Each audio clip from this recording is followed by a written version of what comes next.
Previously, on Dark Heresy, we did stuff.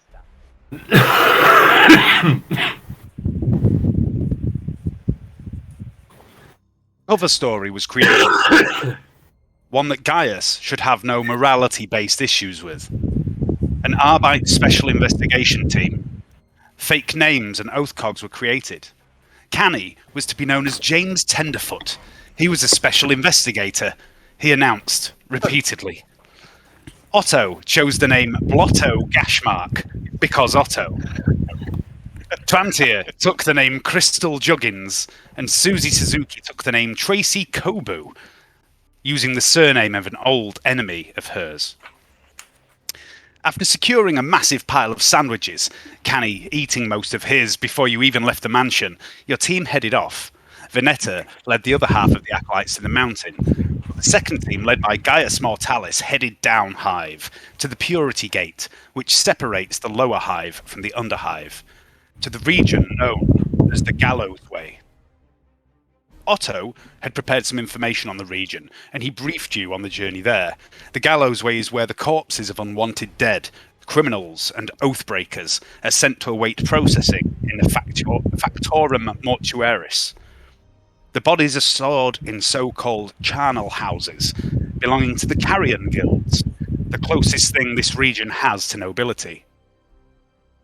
In the Gallowsway, you were met by the Oath Captain Catian Nils of the Sanctuary Involute, and it was to Charnel House 17 she led you. There, you encountered a grisly scene. Hundreds of corpses piled on shelves in various states of decay, their skin a ghastly grey colour smeared with some sort of strange paste. Of course, there was nothing unusual about this amount of bodies. They belonged here. But some of them had been recently maimed and blasted by gunfire, hacked by blades, and they lay in piles. And there was blood, pools of it, covering the floor, splattering the walls. And this blood was clearly not from these dead. This was fresh. It was not yet congealed. There were other bodies here too, dressed in robes. Various low-grade weapons littered the scene. Captain Nils' men, Claymont and Tellin, had responded to what they assumed to be some sort of turf war. A local had told them of sounds of violence, strange noises, screaming. Claymont and Tellin had found the scene like this, and Claymont, while looking for gang tags or oath cogs on the bodies to try and identify these people, had found a strange pendant. And it was his finding of the pendant and the subsequent report he made that triggered Veneta's algorithm. Claymont sits awkwardly on a low shelf. He does not look well. Gaius, that's that Alan. Have you got a fan on you? I do, yes. Yeah, it seems to be getting your mic, making a bit of noise. Let me try putting it in a different place. You can angle it. Turn mine off, so. Gaius dragged the body indicated by Captain Nils off the pile and removed the pendant. Seems to be, yeah. Removed the strange pendant from around his neck, careful not to touch it, and placed this pendant into a containment box that Gladstock had supplied. Nils requested that Claymont be allowed to leave the scene, but you refused, keeping him close for observation, just in case. The sickened man described the sensation he had felt on handling this pendant. It felt cold and prickly to the touch. The same sensation that Siegfried had felt handling the black orb when you first came to Desolation.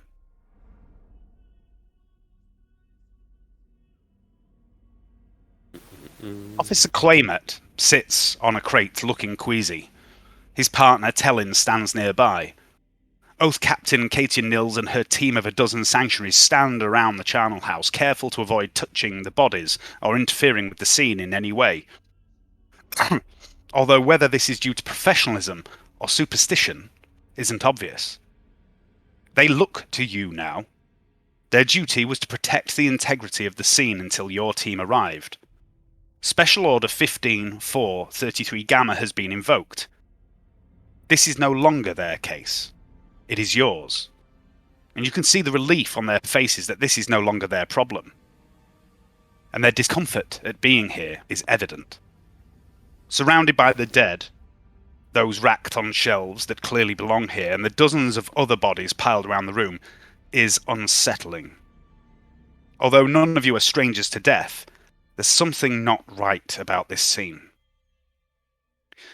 But now Gaius has the pendant secured in the box, and the strange, disturbing feel to this place that you felt when you first arrived begins to fade. It's still unsettling to be here, surrounded by the stench of blood, death, and decay, and that odd chemical smell you noticed when you first entered. But it's getting easier. But you are agents of the Holy Ordos, and while you would agree this is not a nice place, you have all seen worse. You have faced worse. The Church of Flesh, where you battled Speyer, springs to mind, and Gaius. These bodies are nothing compared to what you saw on 47 Capella. 47 Capella, where the plague ravaged the cities, and then the refugee camps, where the pestilent cults flocked to the banner of the vile things from beyond, where you were locked in a cage as you witnessed your friends and family change, consumed by the disease that spread throughout the land, when Colgarth the Pestilent mocked you, tormented you, before being utterly destroyed by your saviours, Lystog, and the women of the Adepta Sororitas. Trantia stands by the pile of bodies where Gaius found the pendant.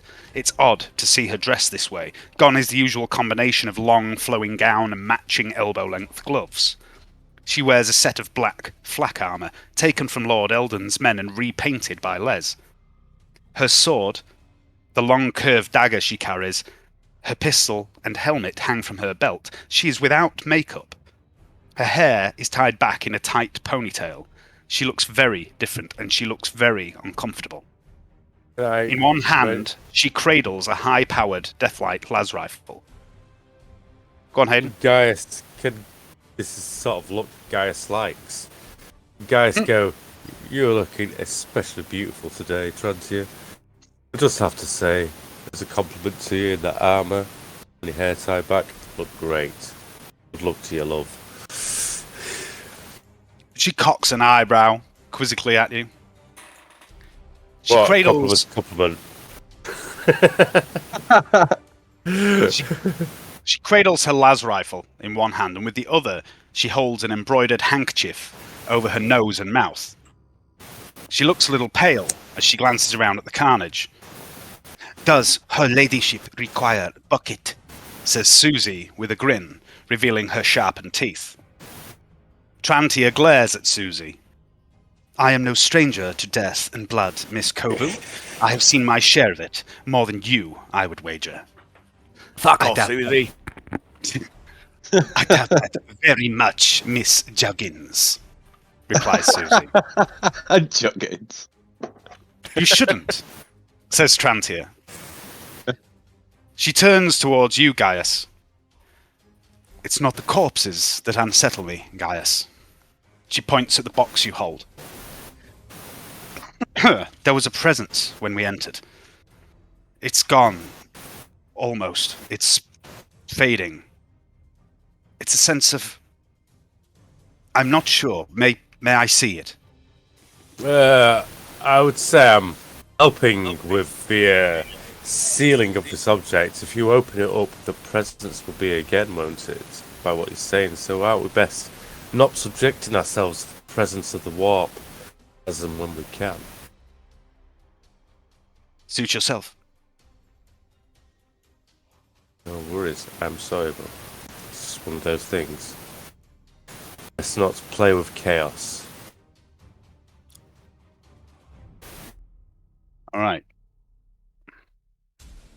So it's Big Gaius. Okay, so right now, there's you three, Suzi. There's around a dozen sanctuaries all standing around, watching over the bodies. There's bodies everywhere. There's blood everywhere. The body of the guy that you took the pendant from is at the feet of Gaius. The two officers that found this scene are still sat over to one side. One of them looks unwell. Captain Nils is there as well. It's over to you guys. What would you like to do? I would like to look a bit more heavily at this body in front of me. All right. Okay. Give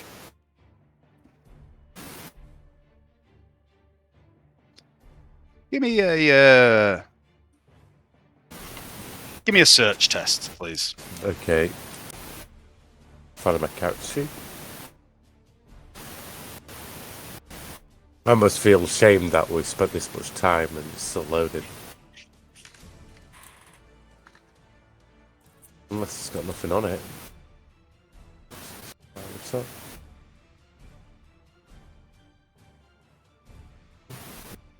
Said not to load. I'd Yeah, close just it down had and try again. Yeah, I have done it. So what did you say? Search test? Yeah. Let's do it. Haha. I've got a really shit search roll. I've done it. Okay. On this man, you find very little, and it's what you don't find that is interesting. You do find, let's have a think.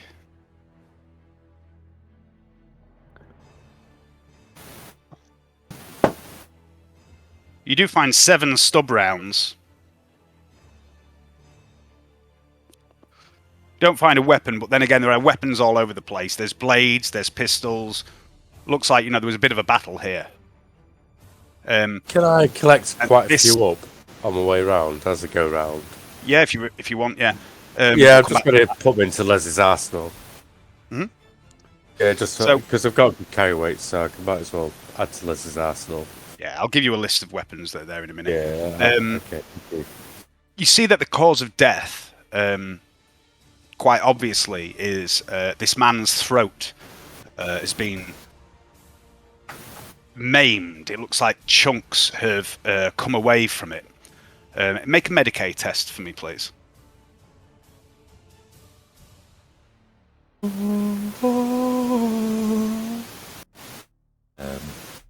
Bad game. It's not enough. Oh, it is. Click. Medicine. I don't pass it. You're not sure what's happened here. You don't know if it's been torn out, bitten out, hacked with a rough weapon. It's really hard to tell. The wound's too rough. I can't make it out. Right, Arnold. Sorry. He always comes out. Captain Nils says, we do have a mortuarium. She doesn't speak like that. We do have a mortuarium back at the Purity Gate, Agent Mortalis, if you require a full autopsy. Yes, please. I would like to know. Well, when you're done, I'll get the lads to take the body back there for you. All right. Do you want to get looting, people? So Sells there's food another bonuses. thing. There's another thing you notice about this body, or rather, don't notice about this body. It's missing an oath cog. Every single citizen of Hive Desolation wears an oath cog on a chain around their neck, and this cog identifies who they are, who they work for, who they belong to, basically. This one's missing. So This one is missing. And you see a few of the other people around that, not the corpses that obviously belong here, but these people in robes, they do have oath cogs. This particular man doesn't seem to have one. But there is a piece of chain still around his neck, as though his oath cog has been torn free. Right. I'm going to try to take a piece of scalp from everybody and run the DNA through the logistics system. Okay. Find Taking out some who they DNA are. samples. Yeah. There's about a dozen.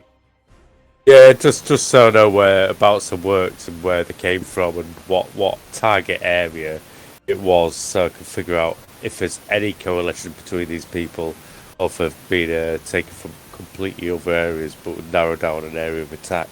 If there's any Here's correlation. I was going to step forward. Here's a theory for you.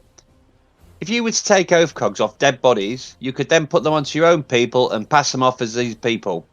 That's do a you very think? good point, also. That's a very good point. Because- I was still because thinking if you about were a where they bit- work. if you were building an army, right, and you wanted to sneak into Hive Desolation, for example, or infiltrate yourself in there, you could basically kidnap people off the streets that you needed from key positions, and then slot your own guys into them using these overcogs. Just a thought, guys. Oh, what if these people go missing as servitors?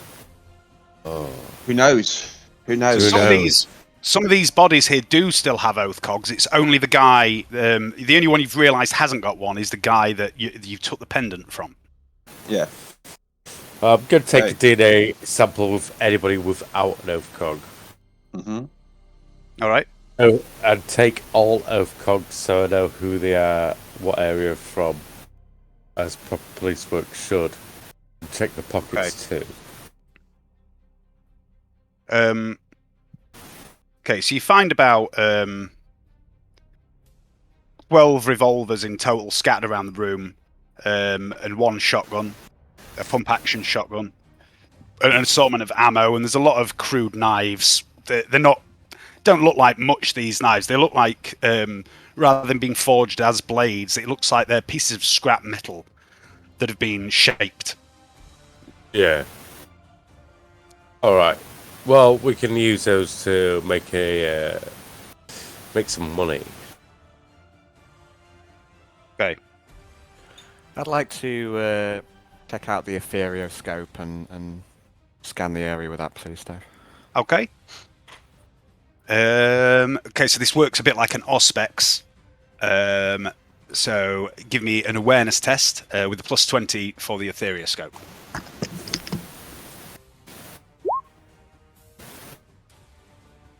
Pass. Okay.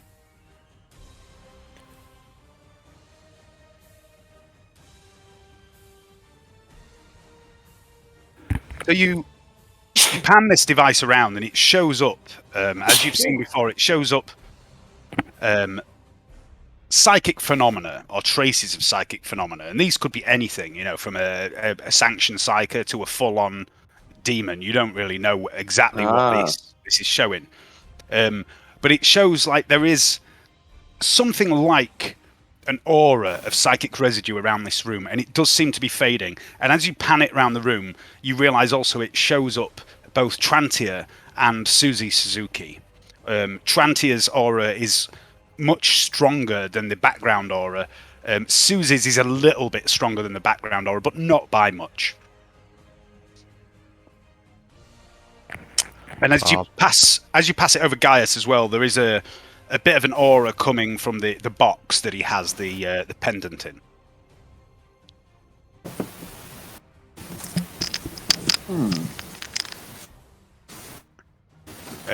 Captain Nils says, as Gaius is collecting oath cogs and taking DNA samples, she produces a device. It looks a bit like a data slate with some sort of machine attached to the back. And she says, I can scan those for you if you like, Agent, while you continue checking out the scene. Oh, well, thank you very much. That's saved me some time. Thank you. And I will carry on checking out the scene. Okay. I'd like to have a search around as well and see if anything jumps out at me. All right. Yeah, so if you want to make a search of the general area, make a search test, please. Side base, I presume. Yeah. It's a fail. Okay. Trantia and Suzi are going to have a search as well. Remember as well that these guys generally won't do much unless one of you commands them. Mm-hmm. But they will take their lead from you as well and mimic what you're doing in certain situations.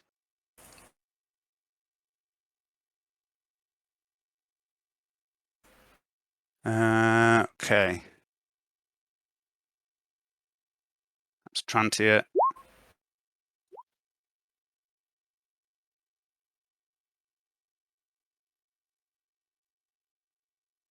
Suzi.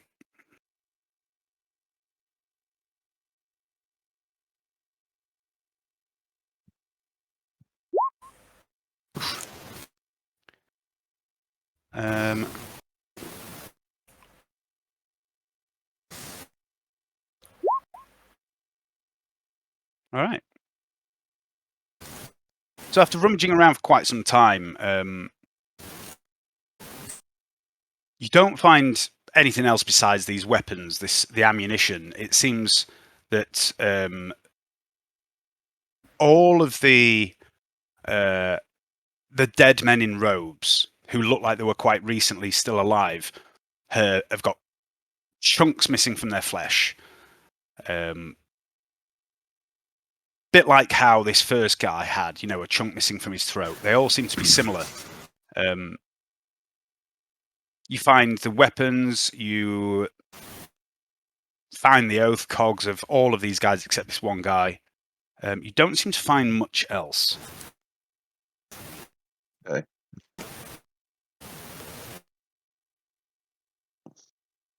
Secrecy group. Don't give much away, do they? Any information anybody found? Map, locations, names? I did a scan with me newfangled psychic auspex. There's a residue, just like Trantia said. Oh yeah, Yeah, there's definitely okay. psychic forces at work. Like, got you. Okay, well, I'm no good for this situation. But what do you see, sir? Psychic residue, but what is that? Where does it lead? Does that have a trail? Doesn't appear Well, to. one might deduce that the psychic residues from the bodies themselves. Maybe these guys, these people that have been killed, were in fact psychers themselves up until recently, until they actually were killed.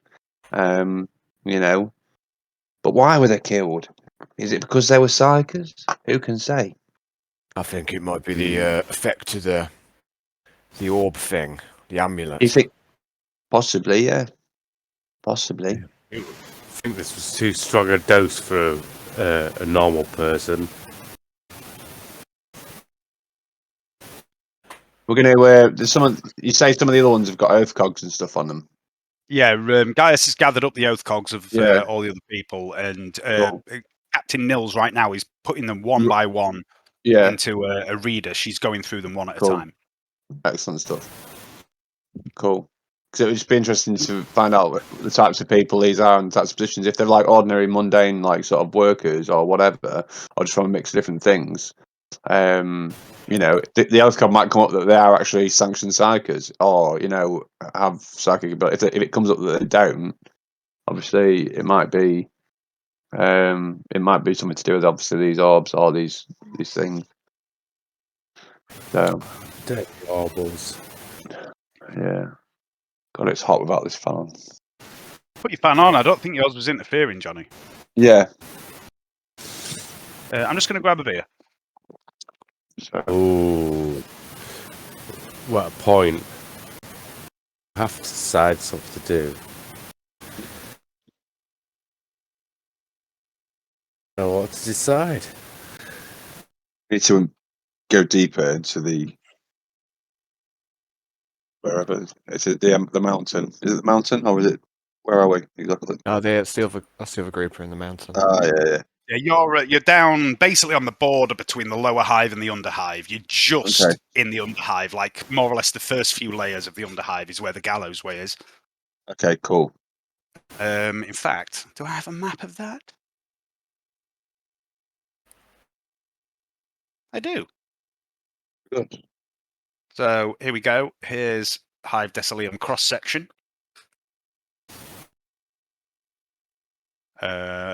So I remember this.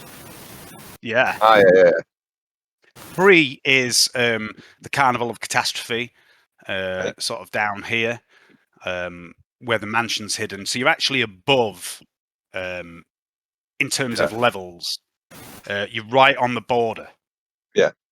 There's a purity gate, which is where the sanctuaries are based.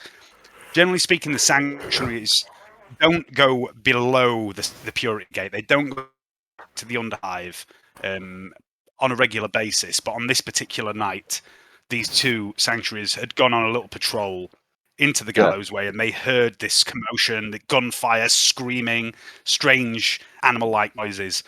And when they got here, this is what they found. Right. Okay. Cool. So, after a few minutes of you searching, Captain Nils returns the oath cogs to you, Gaius. And she says, well, according to this, they're all workers of the Mortuaris Factorum's House Fane, to be precise.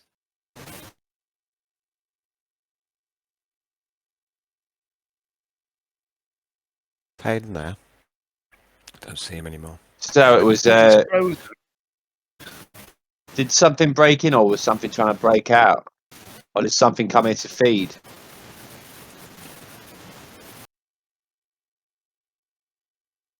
There he is. Who are you saying that to, Otto? Everybody, but just like looking wistfully at the corpses, like. Canny's stomach's going to rumble as he mentions feeding. And the bite marks and stuff as well. It's like something looks like it was hungry. Came here knowing that there'd be some, a free meal, but unfortunately ran into some of the workers here. That's what it looks like to me. As you say this, Otto, you see some of the sanctuaries start to look a little nervous. They sort of start hefting their weapons and peering into the corners, into the dark, shadowy corners. I'm just gonna say like, stay vigilant. The emperor may be watching you, but he can't always watch your back. He's got other backs to watch. That's not a quote from any particular imperial doctrine. It's just common sense, gentlemen. So look to the shadows. You don't know what's out there. And then he's gonna turn away from these scared looking sanctuaries and just smile a little bit. Ignorant fools. Otto's having a bit of fun with these guys. So if something was hungry, is there any reports? Is there any way we could check if there's any reports of similar activities occurring, or isolated murders that look like animal attacks or anything like that? See if there's a pattern occurring. Well, in this.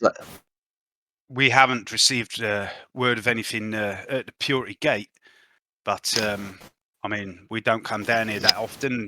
We don't bother them in the Gallowsway, and they don't bother us. But they tend to keep their problems to themselves, deal with them themselves.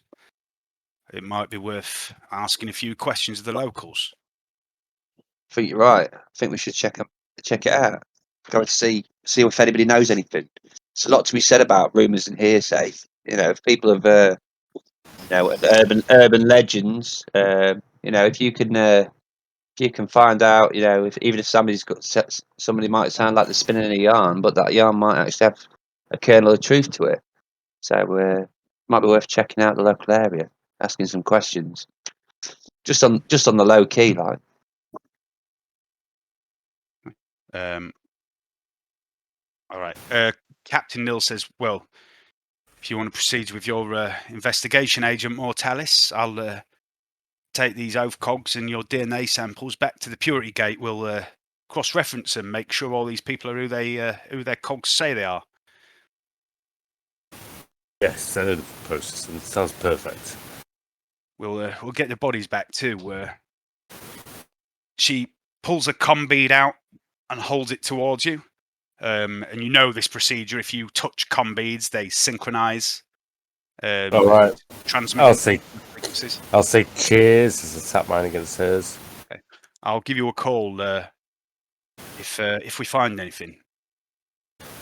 Please do. It'd be most useful if I could back you up in this situation. Besides, stuff I enjoy more than smiting heretics. Which raises an eyebrow as you say this. Looks a bit disturbed at the mention of heretics. Yeah.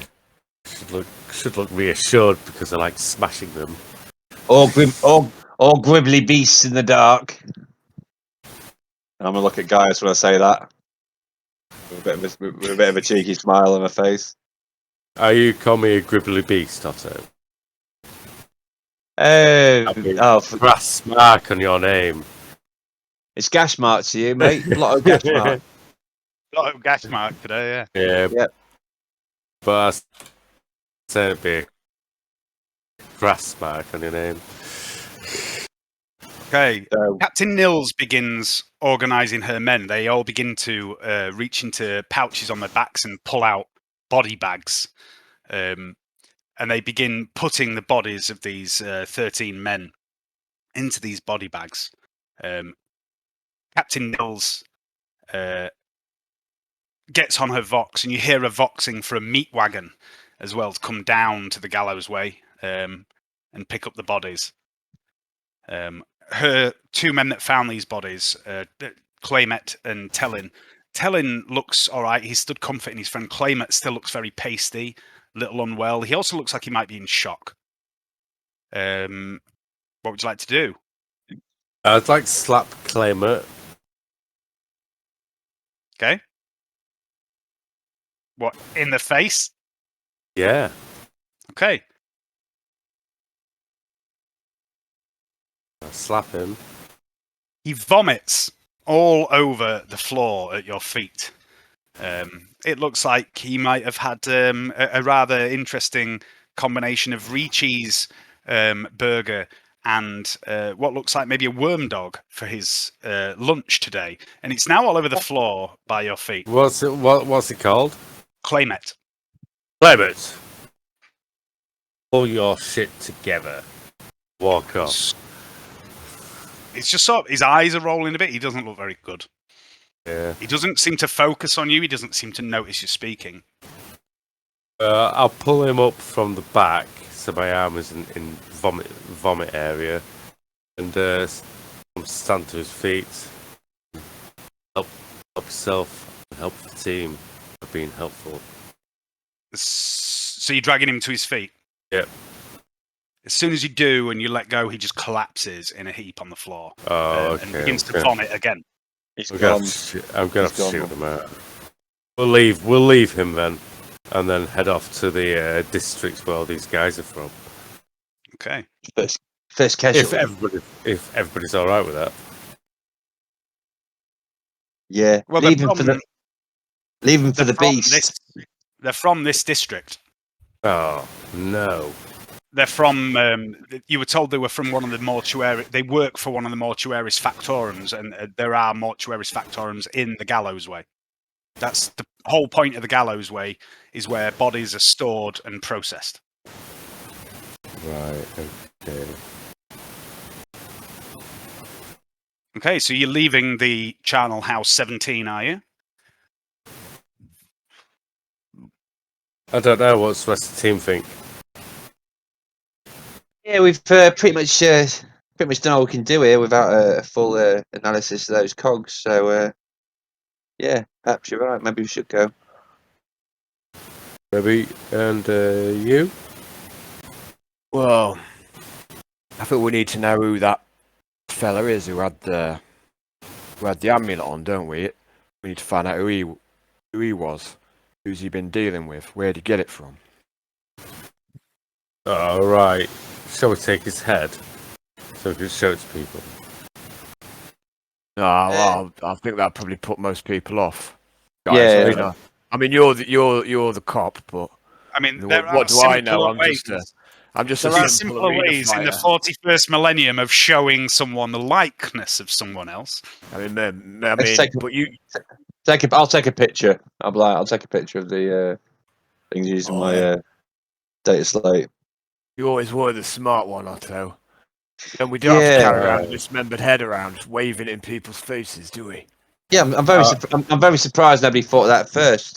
Really, I mean, I thought that was given, but yeah, I am the smartest one here, so I took the initiative. There we go. Takes a photo smugly, and then turns it to the side as well, and does what he thinks would be a police sort of lineup sort of photo of it, away from the pile of bodies, so it's just the head on its own. Because if you saw a pile of bodies behind it, you might be a bit concerned. Besides the severed head, but I'll just make it. I'll take a photo of it so it doesn't look like a severed head above the neckline, so it's just the face. Okay, and the side. I mean, it's not completely It's not completely severed. It's just almost severed. Yeah, it's almost severed. All right, cool. I'll just make it look like it's take photos of the face, not the Looks like this. not the wound. I'll close them out.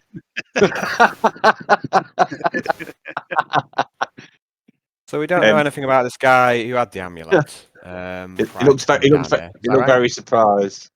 No, he was the only one who didn't have an oath cog. There was a chain around his neck that you'd recognise, Canni, as the chain that comes with an oath cog, but there was no sign of an oath cog. And how does his appearance compare to the other Mortarium Factorum workers? Does he look of a likeness or different and distinct? Give me a I'll let you choose. Actually,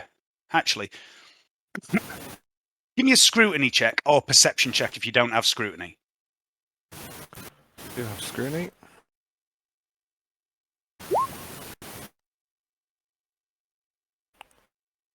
It's foul. Okay. He looks. Most of the people in the Gallowsway, everyone in here looks very pale because they're dead. But most of the people in the region that you passed on the way here looked pale, drawn, thin, look like they don't get much to eat. But this guy looks like he might be a little better fed. He's got a bit more meat on his bones. Okay, my stomach's going to rumble again. And, right, so he does look perhaps slightly distinct. So we don't know anything about him. We don't have his oath cog. We're going to get some readings. So let's go and see if we find anything more about him. And did we find anything on him, did you say, Gaius? No.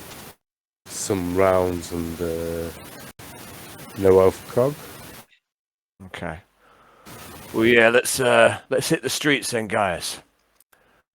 All right then. Sounds like a plan to me, Canni. Aye. I'm a special investigator.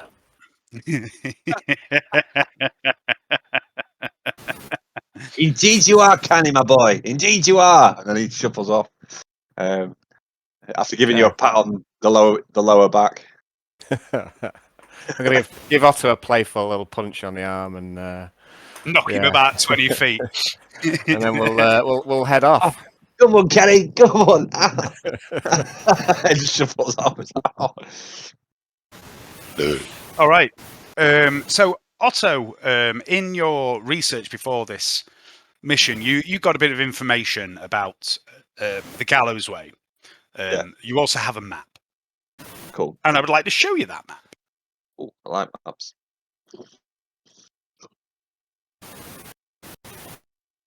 So this is the region known as the Gallowsway. Okay. The Purity Gate is over on the east side of the map, H, that's where you entered. And that's where Oath Captain Nils and her team are loading the bodies up to take them back to try and do a little correlation between the DNA samples Gaius has taken and the oath cogs, see if they match up.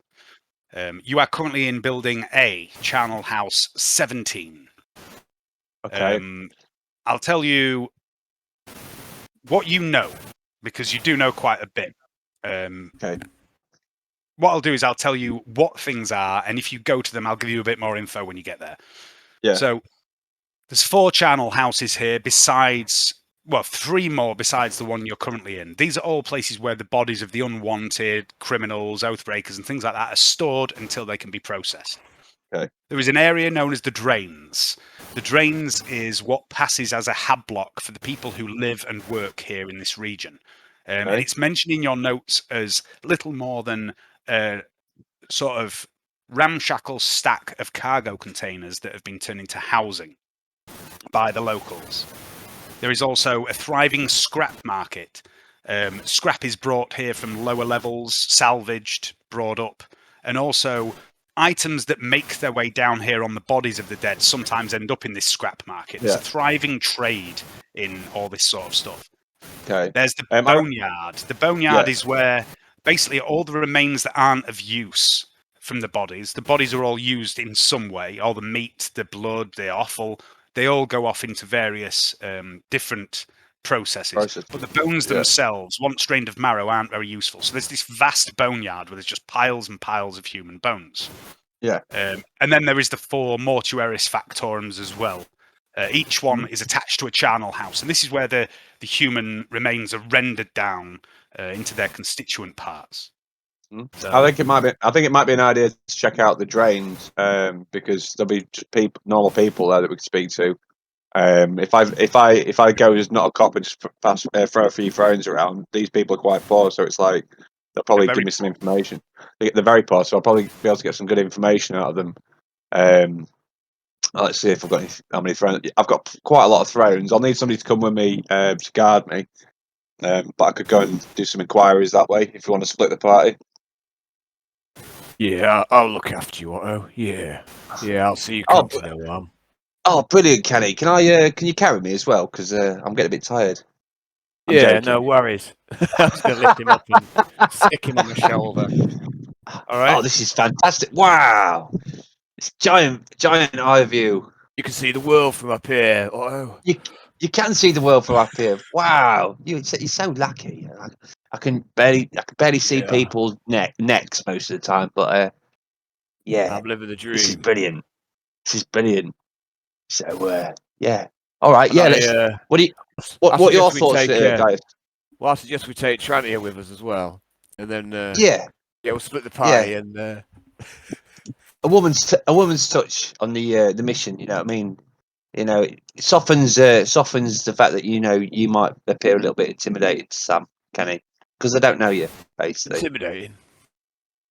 Yeah, I mean, they don't know how much of a nice man you are. You see, like we do. So, it's better maybe to take Canni, to take what's she called now? Crystal there, to accompany us on our mission, to soften the edge of our overall appearance. I mean, I'm not very threatening.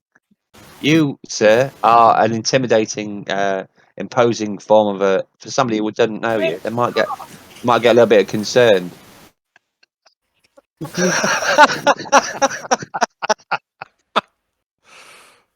Daddy's dead. Daddy's dead. Oh, man. He's not dead. Hi, Freya. Freya. Thanks, Freya. She just run in and wake you up. Go get a coffee, Hayden. I'll be tired. Yeah, it's coffee o'clock, I think. But Oh, there's nothing quite like being woken up by being shook. You're in the deep sleep. Okay. Intense. So yeah, we're splitting the party, Hayden. I don't know. What's in your butt? You fucking ingrates. At the end of the day, Hayden, at the end of the day, Gaius is in charge. If there's any splitting to be done, Gaius will be the one to decide it.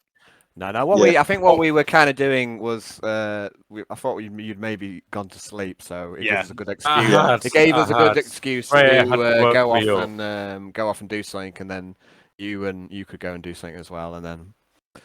Okay. So, but as soon as you're awake and with us, I don't think the need split is. No, maybe don't. So what we're going to do, Hayden, we're going to go to where the population kind of live, which is called the drains, and maybe walk the streets a bit, see if we can find any information, see if we can find anyone who knows this guy who had the amulet. Any urban legends? Anybody seen similar sort of things in other charnel houses they work in, like the biting and things like that? See what we're up against. Whether it's just an isolated incident or whether it's something that happens quite a lot and needs to be investigated further. Okay, what was the mission remit, Dave? Well, you've basically been sent down here because Alyssa flagged up something from Venetta's algorithm that vaguely matches the description of the black orb, and that's this pendant that you've found. Yep. You've basically just been sent down here to find this pendant and figure out, what's going on. Oh, there was one other thing that you actually noticed last session.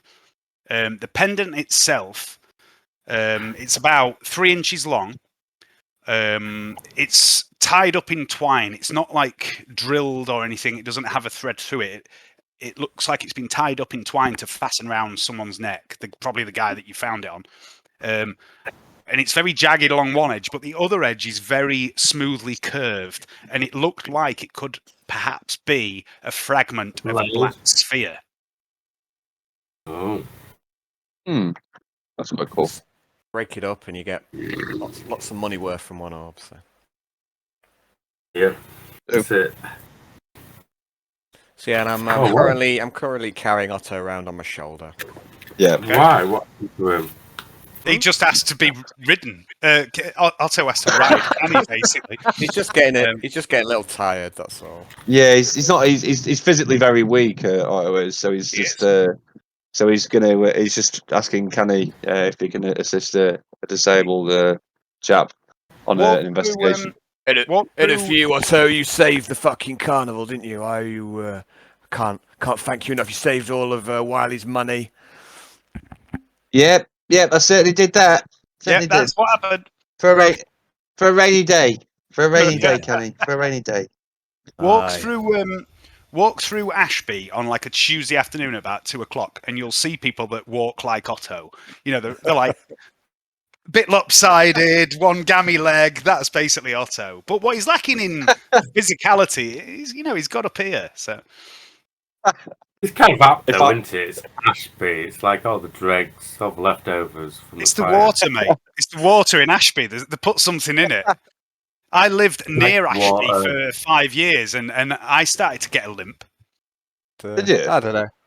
I just thought you were special anyway, Dave. I am very special. I thought you were a special person like myself.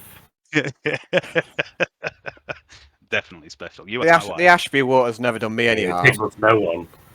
Yeah. Yeah, but Not yet. Alan, you're very close to Boxford, Alan, so you've got a good mix. Yeah. Boxford hasn't done me any harm all my life. No, me neither. All right, so you head off towards the drains. On the way there, Otto, if you would like, you can recount a little bit of information about the drains that you know. Okay, I shall. Okay, so this is what Otto knows about the drains. Although the Gallowsway contains far more dead than living, the workers need a place to rest. As Canni's carrying me, I'm going to do it like as if I'm a tour guide. You know what I mean? on your left, you'll see that. Then I'll do that sort of thing. But yeah, sorry, carry on with the information. But that's how Otto's going to present this as I go along, like a little story, like a little rambling story. Yeah. So people live wherever they can in the Gallowsway, here, there, and everywhere. But the bulk of the population live in this hab block known as the drains. And it's known as this because of the constant stream of vile water that passes through it from above. You are deep in the hive, so you could call this rain, but it's technically not rain. It's pretty much everything but rain. Various liquids and fluids dripping down through the hive find their way here. And there's a constant drizzle all over this entire region. When you first arrived, Captain Nils actually put a tarp up for you and walked you under this tarp. And you could see this greasy residue sloughing off the tarp, and it's now starting to coat your armor and your exposed skin. But the drains, Otto explains, there tends to be a lot more runoff here in the middle of this region, hence its name. It's at the far end, the west end of the city, furthest from the Purity Gate. And as you approach, you see Otto's description is quite apt. It looks like just stacks and stacks of old cargo containers that have basically been remodified into housing. And it's believed, according to Otto, that these containers were once used for transporting goods from the lower city in more prosperous times. And it can be dangerous here, not just because there's thieves and thugs, but also it can be unstable. The slightest hive quake can set this whole place shaking. and flash floods are known to catch unwary travellers off guard, as torrents of water from above can push a container off balance or cause an entire section to come crashing down. Yeah, that's not good at all. Adds a bit of spice to the occasion, though, doesn't it? Oh. Hey, can Yeah, I you did swim? No, I didn't know, and I didn't bring my armband, so you're gonna have to save me if anything No, like that. I can't fucking. Do I look like I can fucking swim? No, I sink like a fucking stone. No It's one all right. learns to swim. There's not any fucking oceans around there, is there? I've calculated that I'll have enough time sitting on your shoulder to find some way of getting to safety. Because you're quite tall, Canni. I'm quite short, you see. So if the liquid rises very quickly, that'll give me time to. I could use you as a float. You'll be the last and to then, die, Otto. Yeah, that's what I mean. So I thank you for. I thank you for your assistance, Canni. But mate, don't worry, I'll throw you a rope or something and get you to safety as well. I promise. Oh, God stuff. Yeah, I've got your back, man. I've got your back. Well, Let's root. Oh, yeah. Oh, while those two are like Wait, holding my shield above my head to keep my arm clean. Okay. good call. All right. As you approach the drains, this whole region is very poorly lit. Most of the lighting here comes from lumen globes on the walls, which give off a sickly green light.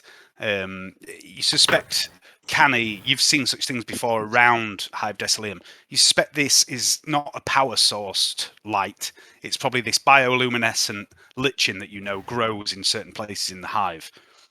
It's very sparsely lit. There's a few handheld lumen globes that have been hung up, but they flicker, they're very dim. There's piles of refuse everywhere you look, and it rains constantly. The rain has this foul chemical reek to it. Everything's covered in this oily sheen. And you see a few people as you get closer. They're shambling between the containers that they call home. They look a lot like the dead in the charnel house you've seen already. They're slump-shouldered, stumbling around their daily lives. They're pale, they're listless. And for a moment, Gaius, you think you've seen people like this before, but then you realise, no, these people are definitely alive. They look weak, tired, and hungry. They just live. No, it doesn't. It doesn't smell good. The smell of the dead pervades everything, and it does remind you of 47 Capella. I do feel like things could turn right at any moment down here. But as you get a little closer as well, you see although these people do in a way resemble some of the walking corpses you saw back on 47 Capella, you see the odd one chewing on a ration pack. You see a few conversing with one another about normal everyday things, and you realise these are definitely normal human beings, not the Walking Dead. They're obviously not in the best of health, but they are alive. I'm gonna Canni. Can you? I'm just gonna tap Canni on the tap Canni on the head a little bit. Sorry, Canni. Can you just pop me down? I'm gonna have a chat with these people over here having a conversation. Yeah, of course I can. Yeah, it's tough life down here in the Underhive. I'm gonna place Otto gently on the floor. Okay. Oh, thank you, Canni. You're a gentleman. And I'm gonna shuffle over to this group of people having a conversation. Excuse me, my fine people. Could anybody help me? I'm just making some inquiries. It's something that's going on in the area. Would you know any urban legends or anything about anything strange that happens in the charnel house in this district? Any rumours that you may have heard? I'm willing to pay you. They all sort of glance nervously between each other, and you can see them looking you up and down, looking at Gaius and Canni and the others, and you do stand out. The rest of them these people are dressed in little more than rags, and you guys are wearing some quite fancy shit. And they say, "Oh yeah, we're in urban legends, you say, in the charnel houses, yeah." And they're looking back and forth between each other, and one of them says, "I know an urban legend." Go on then. What's it worth to you? What's it worth to you, mate? Give you 2 thrones right now to tell me. Otherwise, I'll give you 1 throne in about 30 seconds. Yeah. If you've hesitated too much. He holds out his hand and he says, "They say that the God Emperor came here himself and built this place with his bare hands." You Passes him his 2 thrones and says, "You may certainly have." Well, I think the God Emperor would do a bit of a better job, don't you, Gaius? No, what I mean is, gentlemen, have you heard anything scary? Workmanship rounds are a bit shitty, if you don't mind me saying so, guys. Well, it's not as bad as where I'm from. Have you got any scary stories from this area? Anything that might have an element of truth to it? And I'll pay you really well, mind, if you do this. I could change your life. Now, tell me something. Tell me something that's useful. Right. Give me an inquiry test, Otto. Okay.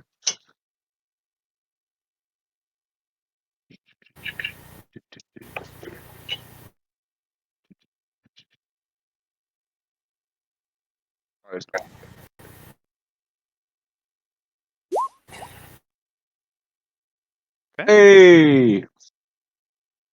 A young woman, perhaps no older than 16, 17, pipes up as soon as you say you could change your life. And she says, "I'll tell you something scary." And the rest of her mates go quiet, give her a bit of a side eye. She says, "There was a load of screaming late last night, early this morning, yeah? Coming from the charnel house." And she points back in the direction that you came from. She says, Yeah. "It was witches, I reckon. Because my mum said, right, when I was a little girl, my mum said to stay away from there because old Mother Fane, she was a witch. And her sons and all that, you know, all her offspring, they were all witches too. And they do dark things, and their mum comes back and haunts them. And that's why they do dark things, to make the mum go." Really? That is interesting. I'm going to take out 20 thrones. Is House Fane the one that had the meteorite rise due to various shenanigans? Is that the same one? Or is that's that House Rosa? Okay. House Fane is a very minor, what passes as nobility, carrion guild, they call them. And it's the house that Channel House 17 belongs to. Okay. So I'm going to, I'll give her these 20 thrones. I'll be like, tell me more.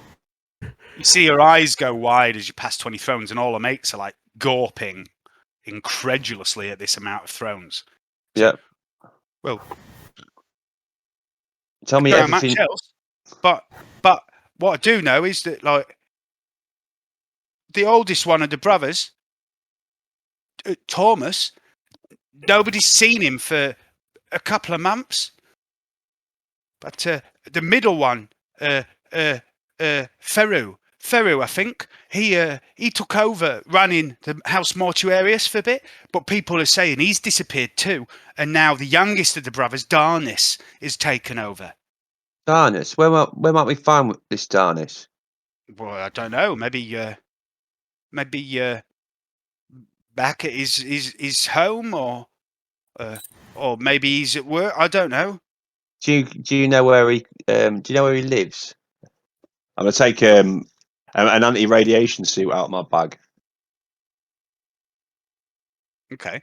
I'll be like, this could help save your life, love. All right. I don't need it. It's not very stylish. It doesn't need to be stylish. I'll tell you what it's for. It's to stop you from getting. It might shield you from this drizzle. All right. I'll show you.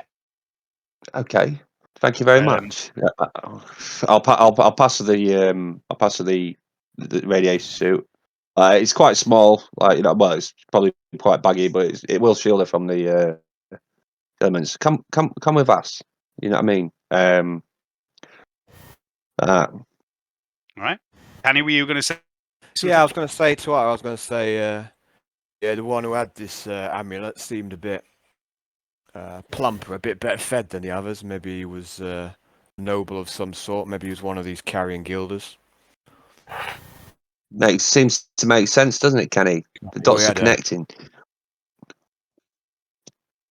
Have we got any rations or anything like that? Like any ration packs? You got some sandwiches, Misty. I'm gonna reach into my pack and produce some sandwiches. I'm like, you show me where they are. You can have these sandwiches. You can have these. She says, yeah, sure, with me. One of her mates says, Janine, what are you doing? You just can't go wandering off with strangers. You've no idea who they are. And she says, don't you worry, Flint. They look trustworthy and they've already given me some phones. And she goes over to her friends. There's 4 of them altogether, and she hands out some of the thrones that you gave her. Yeah, that's cool. I'm happy with that. That's good. And then as she's walking along with us, I'll be like, you look like you could use a recaf. You show us the way. I'll just pour you a quick recaf. I'll be like, it might sharpen you up a bit, and I'll pass her a sandwich as well. I'll be like, you know what I mean? You look after us, we'll look after you. This is quite an important. We're just on a bit of a fact-finding mission today. We're just trying to find out about what's going on down here and make it a safer place for you all who work down here. We're from the Culinary Quality Commission. So I'm gonna. All right. So, I'm gonna flash them. I'm just gonna take out a little bit of ID and just like a fake ID and just flash it quickly. It's on the inside of his robe. I just show it really quickly so she can't really see it, but it's got my face on it. Okay, so she leads you towards where the Fane house is. I'd like everyone to make an awareness check while I just grab a beer. Okay.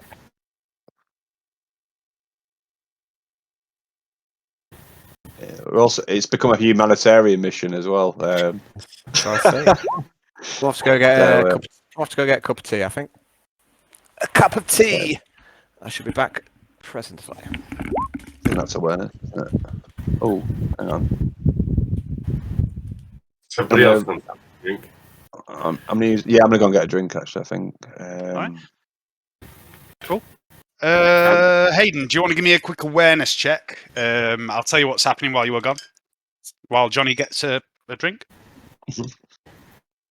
So basically, Otto has paid 20 thrones, given an anti-radiation suit to a local, and a couple of his sandwiches and a cup of recaf to persuade this young lass who's maybe 16 or 17 to show him where Darnis Fane lives. So what you've learned off this girl is you were talking about, he asked about urban legends, and this girl told you about this urban legend that there was once a woman who lived in the Gallowsway who was considered to be a witch.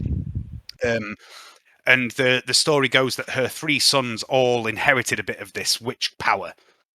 But she's now dead. And she mentions hearing this screaming the other night. And the story going around the drains is that she's come back from the dead, basically, to haunt her sons. That's not very good, is it? So Otto has basically said, show me where these people live. And you've learned there was 3 brothers. The oldest is Thomas. He was in charge after the mother died. He disappeared a couple of months back. And then the middle son, Ferru, was in charge. He's disappeared quite recently. And the youngest, Darnis, has been in charge ever since. He's in charge of this particular Mortuaris Factorum and Charnel House 17, which just happens to be where you found all these bodies. So Darnis is guilty. You don't know anything other than what this is an urban legend this girl's told you. As we're walking along, I'm going to ask her some more. But like, has anything like this ever happened down here before? Any strange occurrences like this happened before? Anybody gone missing? Anything strange, untoward like that? And then I'm gonna fix her with a look while I say this, and then pass her another sandwich. People always go missing in places like this, didn't they? But my old man, he used to work in one of the factorums, the mortuaris factorums, and he said quite often the dead went missing just as much as the living, if not more. Hmm. And what did he think? What did you think caused that? Well, he didn't like to say. He was just a simple worker. He used to work one of the saws, chop the legs off the dead. But he used to say that he'd see a lot more bodies coming in sometimes than they would actually process. He died about 3 weeks back. Oh, I'm very sorry to hear that. Sorry for your loss. Thank you. I'm sure he was a good man. As good as it can be around Was he here. working at a cybernetics plant? No, he worked at the mortuaris factorum. Ah. The one we're going to, as a matter of fact. And did they? Sorry if I'm prying too much. And then I'm just going to take another 5 thrones out of my pocket. And give her those. But did he die of natural causes? It was nothing. There was nothing untoward about his death, was there? Well, it was pretty natural. Yeah, he died of rot lung. Oh right, okay. Most people die of rot lung round here. Okay, I'm going to. I've got a respirator in my thing. I'm like, but I'm going to see if I might be able to help you with that as well. And I'm just going to reach in my pocket and just take out a respirator. You know what I mean? We're not going to be down here long enough for it to make a difference. So I'm just going to pass her the respirator. She looks in awe at you at this point. She says, "Thanks, mister. You're real kind." Okay, so Well, have you got Medicaid also? I have, I believe. Yes, I do. Yeah, it's only a 22 though. Yeah, give me a Yeah, you've got your shared skill off Vanetta, haven't you? So give me a Medicaid roll with the +20 because this is quite, Oh, I'm going to use a fate point on this. All right. And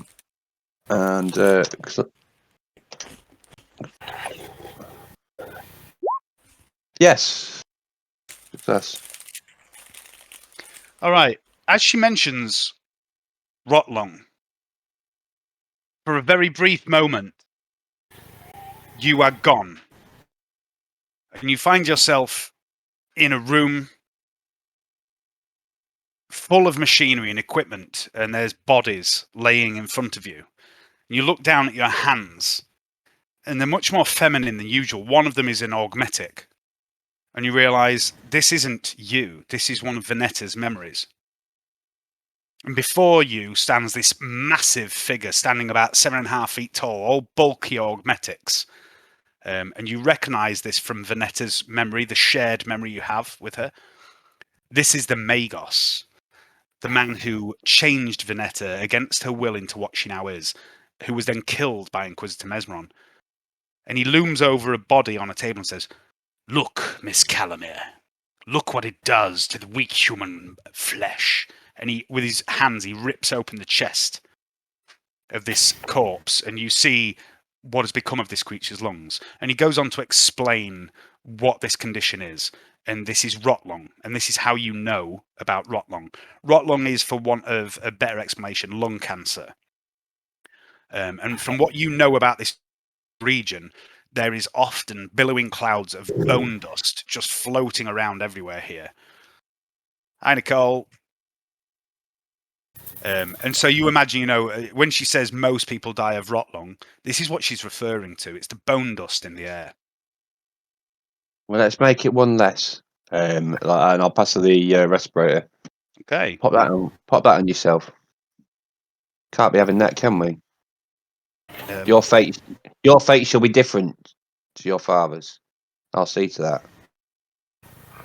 She seems incredibly grateful as she leads you closer and closer towards Charnel House 17. And as you get here, she doesn't lead you actually back the same way. I'm going to just draw a little doobly-doobly. So to get there, you would have probably gone this way and swept in here. This is where you met these people. And this young girl, Janine, leads you back down this way, sweeping around this other house mortuarium. Each one of these strange, almost triangle-shaped constructs of buildings is a different house mortuarium. And she leads you to this one. Here. Okay. And she tells you a bit of the history on the way, how there's multiple, each house has multiple mortuariums, multiple charnel houses. Charnel House 17 is one of the ones that House Fane looks after. And there's a factorum attached to it, and the charnel houses are connected to factorums by these conveyor belts. And you can see these everywhere you go in the Gallowsway. These conveyor belts just hauling corpse after corpse, piles and piles of corpses up into the factorums. But at the end of the complex, where these charnel houses and factorums are sort of thrown together, there is, for want of a better word, a very, very run-down, stately home. And that is this building here. Okay. That I've just circled. And there are others as well attached to the other complexes that belong to other houses. But she takes you to this one and she tells you, this is House Fane. This is where the three brothers lived, or at least lived until recently. But as she said, two of them haven't been seen for a time. Okay. Might we find him? Might we find him here today? I don't know, sir. I don't keep the whereabouts of my betters on me. No. Oh yeah, that I was an understand. awkward sentence. I do apologise for that. It's all right. I just felt like to throw curveballs out there. She basically says she doesn't know where these people would be. She just knows this is where they live, and the factorums are what they own and what they. Everyone that works for them works in the factorums or the charnel houses. Okay, I'm gonna say thank you very much. You've been most helpful. I'm gonna make the sign of the Aquila to her, and then pass her the rest of my sandwiches. I'll be like, you look after yourself, and then you're free. And then I'll say you're free. You're free to go. You've been very helpful. What was your name again? Sorry, Janine. Thank you very much, Janine. You've been most helpful. My name's Blotto Gashmark. Pleased to meet you, Mr. Gashmark, and your friends too. And she trots off back the way she came, with her arm full of sandwiches and a rad suit and everything else you've given her. You just basically made her a millionaire in the Gallowsway.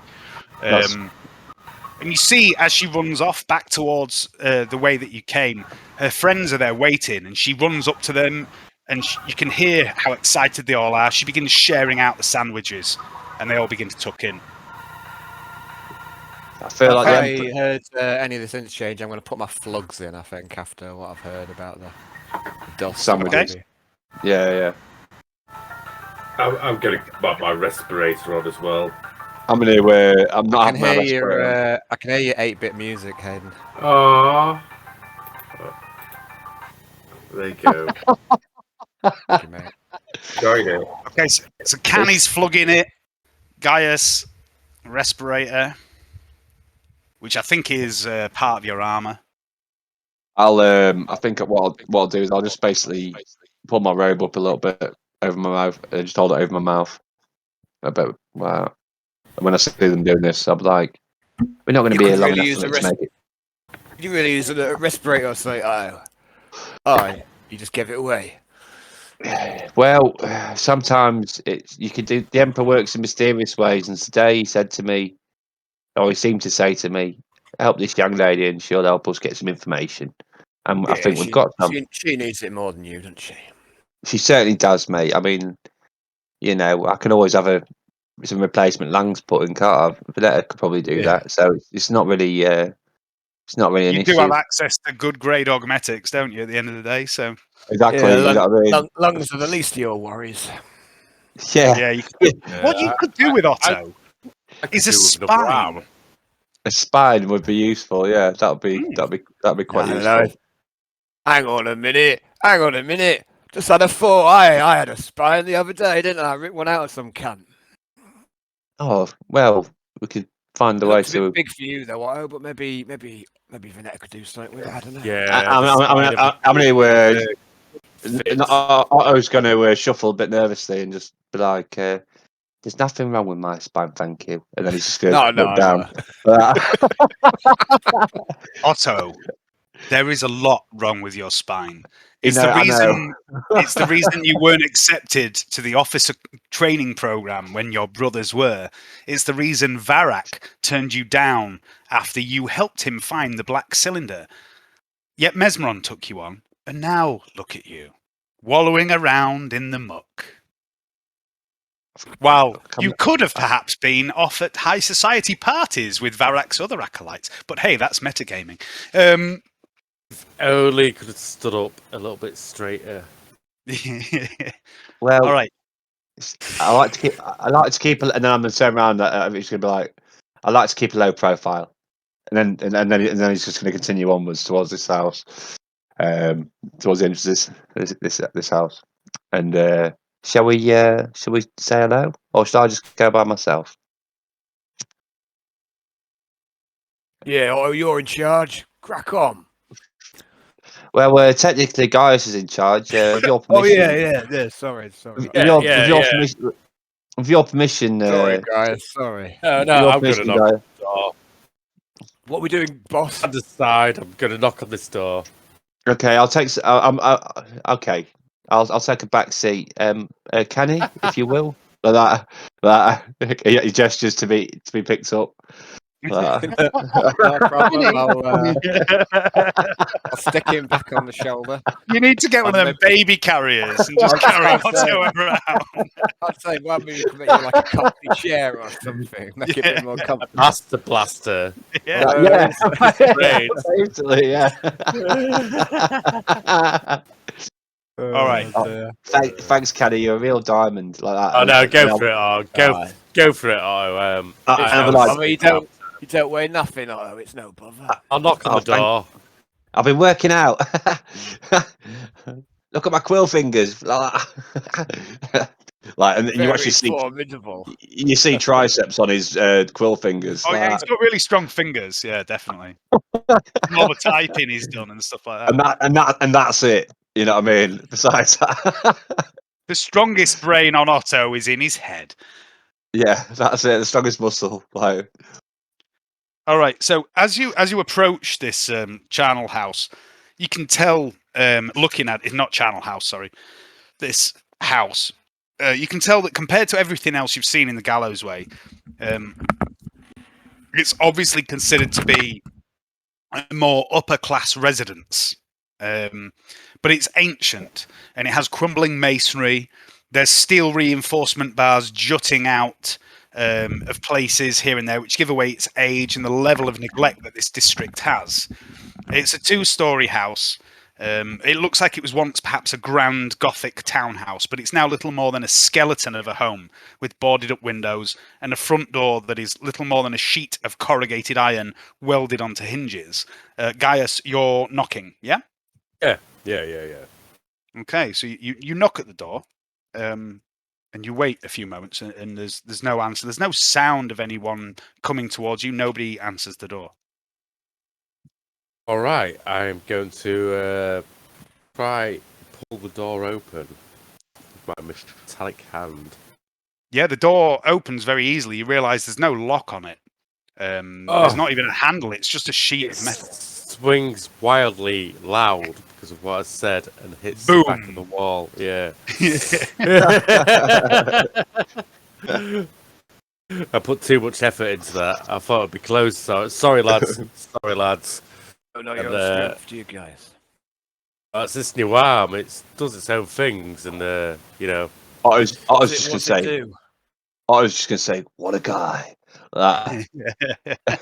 I'll make my hands spin around for a second, like Super Legend. So you can do that.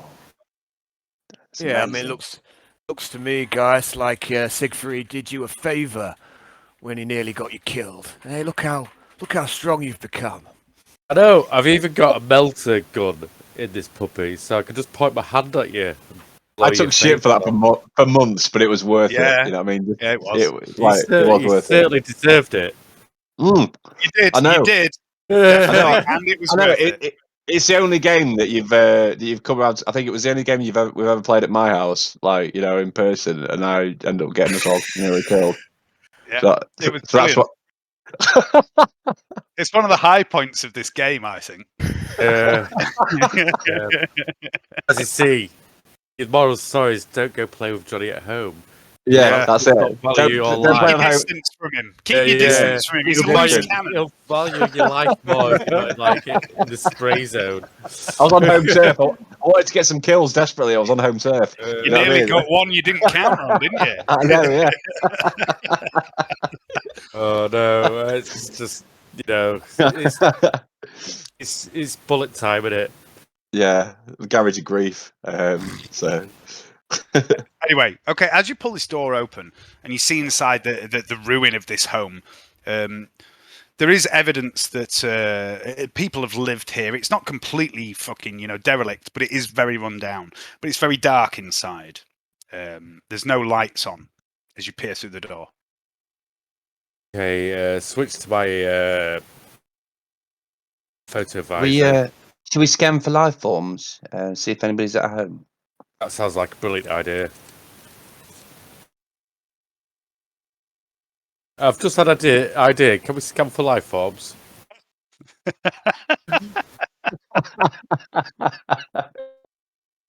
Oh, it looks a bit perplexed by this. Okay, so whoever's got an Oscar. What have you say, boss? Yeah, scan for life forms. Someone. I'll pull an Specs agent, please. I'll pull an Auspex out and. Don't we have a very specs agent with us as well? Nope. Can I assist? Can I assist Canni with the Auspex? Do you have an Auspex or do you have the Auspex skull? I seem to think Vanetta seems to think you've got it. I will assist Canni in a tech use test as well because I have tech use. Let's have a look. I don't know if it's. As far as I know, huh? Go on, Dave. As far as I know, the Vanetta doesn't have the Auspex skull with her. She sent it out to the mountain, and then it returned. And after that, nothing was done with it. No worries. It says on my character sheet with Otto, which is so. If that's not correct, I'll take that off my Vanetta's character sheet. Well, since nothing was decided what was happening with the Auspex skull, if you want Otto to have it with him now, he can have it with him now. I don't know why I put that on there and how long ago that is there. It's just what's on. I think it sounds like a great idea. It was just sitting around at the mansion doing nothing. Vanetta didn't take it. So if you want Otto to have it, you can. Sure. Okay, so we'll both do an Auspex scan then, shall we? Okay. Are you helping me? Did you say? Who? Yeah. Who's got the highest? I'll help the one with the highest. I've got the highest what, guys? The highest understanding of tech usability. Not me. So, I've got probably Otto. I mean, I'm. No, I'm not that. I'm a quill. Well, why don't you both assist me? Because I feel. This is my fucking Auspex. I'm not assisting fuck all, eh? So hang on, right. Oh, no, I don't want you get your greasy mitts all over it. Who knows where their hands have been? As Canni takes it out of his thing to start scanning, I'm just going to quickly cheekily press the on button. There you go. Couldn't help myself. Right, so the Auspex for Canni, what the Auspex for Canni does is it gives you a +20 to your awareness. Okay. What it does for the servo skull, the servo skull has its own awareness, I believe, or something. It's on Vanetta's character sheet, isn't it? That sounds right. Yeah, it has its own awareness. Mm-hmm. It depends what you're doing with the servo skull as well. Can be sent into places, so you don't have to just stand on one spot. Let's have a look. See if we can find the Auspex. It's super aware.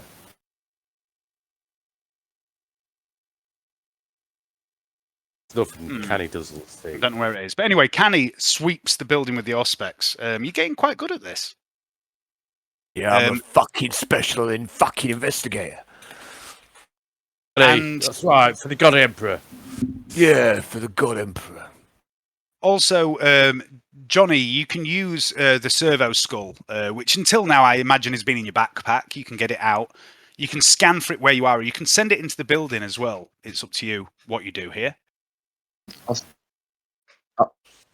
send it into the building because it's quite quiet, isn't it? So, all right.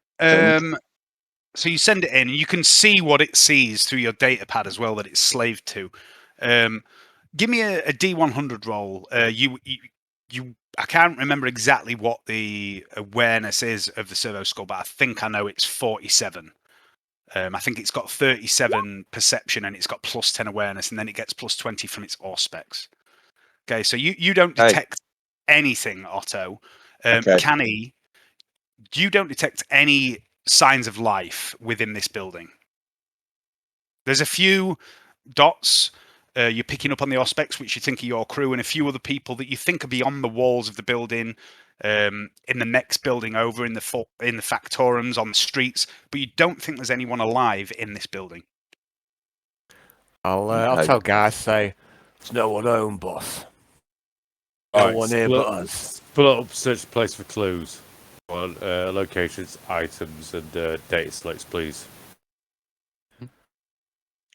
What you are. I'll talk my forelock, and I'm gonna head off. Okay. Hey, I'm gonna get off Canni's shoulder before he goes into the house, so I don't get clotheslined by the doorway. Yeah, because I'll probably forget you're on there, and then just carry on as normal. Okay, so Otto has reminded you, luckily, that he's there. So the five of you head inside. I won't get to search a different location each. I'll take the ground. I'll take the ground floor. So there's 2 floors. There's just 2 floors. Okay. All right. I suggest one party searches one floor, one party searches another floor, just in case anything pops up from the dead. You never know. All right. So who's going up and who's staying on the ground floor? It might on the ground floor, I think. I'm not willing to spook the party, but this is what my experience of life on 47 Capella is. You never know what's going to just come back up for the floor. You never know what'll kill you. Yeah. Me and Trantia will take the top floor. Who else we got? Okay, so Canni and Trantia are up top. Otto's on the ground floor. Gaius and also Suzi is here to follow your orders. Gaius and Suzi will take the middle floor. There's only 2 floors. Oh, well. Gaius and Suzi will...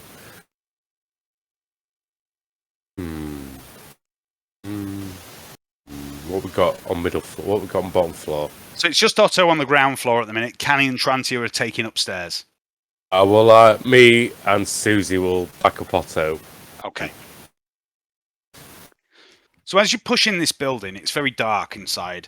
What little light is cast by the occasional burning torch and lumen globe on the streets outside doesn't make it through here through the shuttered windows.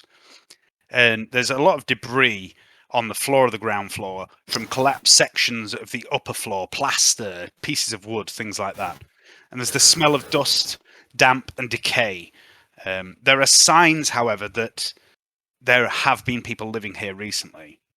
And much of the ruination of this place, Otto, Gaius and Suzi, you find has been cleared from one room, from a central living area in which there's a dozen tattered old plasteel chairs standing around a sturdy-looking metal table. And you also find a kitchen, although it's very vile-looking, covered in years of filth and waste. There's a number of small portable promethium burners set up here, piles of discarded ration packs, and containers of worm paste litter the floor. And upstairs, Canni and Trantia, you find that this ruination continues, and there's this foul smell here of organic rot, as though something died up here and slowly decayed. And there's a number of rooms that you can search through, although most seem like they haven't been used in some time. But 3 of the rooms upstairs show signs of recent occupation. There's scattered clothing on the floors. There's beds that, although in dire need of cleaning, look like they've been used quite recently. and 2 of these 3 rooms have been all but cleared out of a few remnants of clothing. The third still has a few rumpled sets of trousers, shirts, and the odd jacket stuffed into drawers in a single wardrobe. But it doesn't look like there's anyone here now. All right. All right. There's doesn't seem to. Can we see? Look for any marks of tribal worship. Tribal worship? Give me an investigation roll. Investigation? Inquiry or? Investigation. Search. Investigations D&D. Search. Oh. So you don't find any markings on the walls on the ground floor. It does look like the signs of habitation are recent.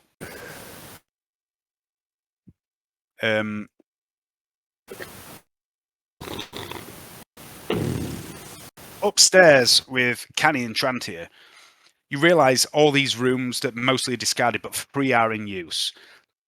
Janine told you of 3 brothers. One who went missing a couple of months back, one a couple of weeks back, and the third that is still around. And like I say, there's these 3 rooms in use. One has been totally gutted of anything of value, but it does look like it's had very recent occupation. The other 2 just have a few bits of clothing, and one of them looks like it's been slept in quite recently. You start to think that maybe these are the rooms of the 3 brothers. Okay. Would it be worth us waiting here? That's one of the brothers.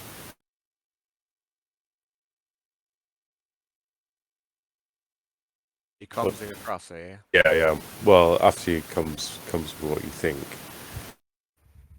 Well, I'm gonna go up. When I'm upstairs, I'm gonna search for a bit, and I'd like to speak to Trantia while I've got her alone. Give me a search. Are you a search? Is it site-based, I presume? Yep. Trantia's nipple.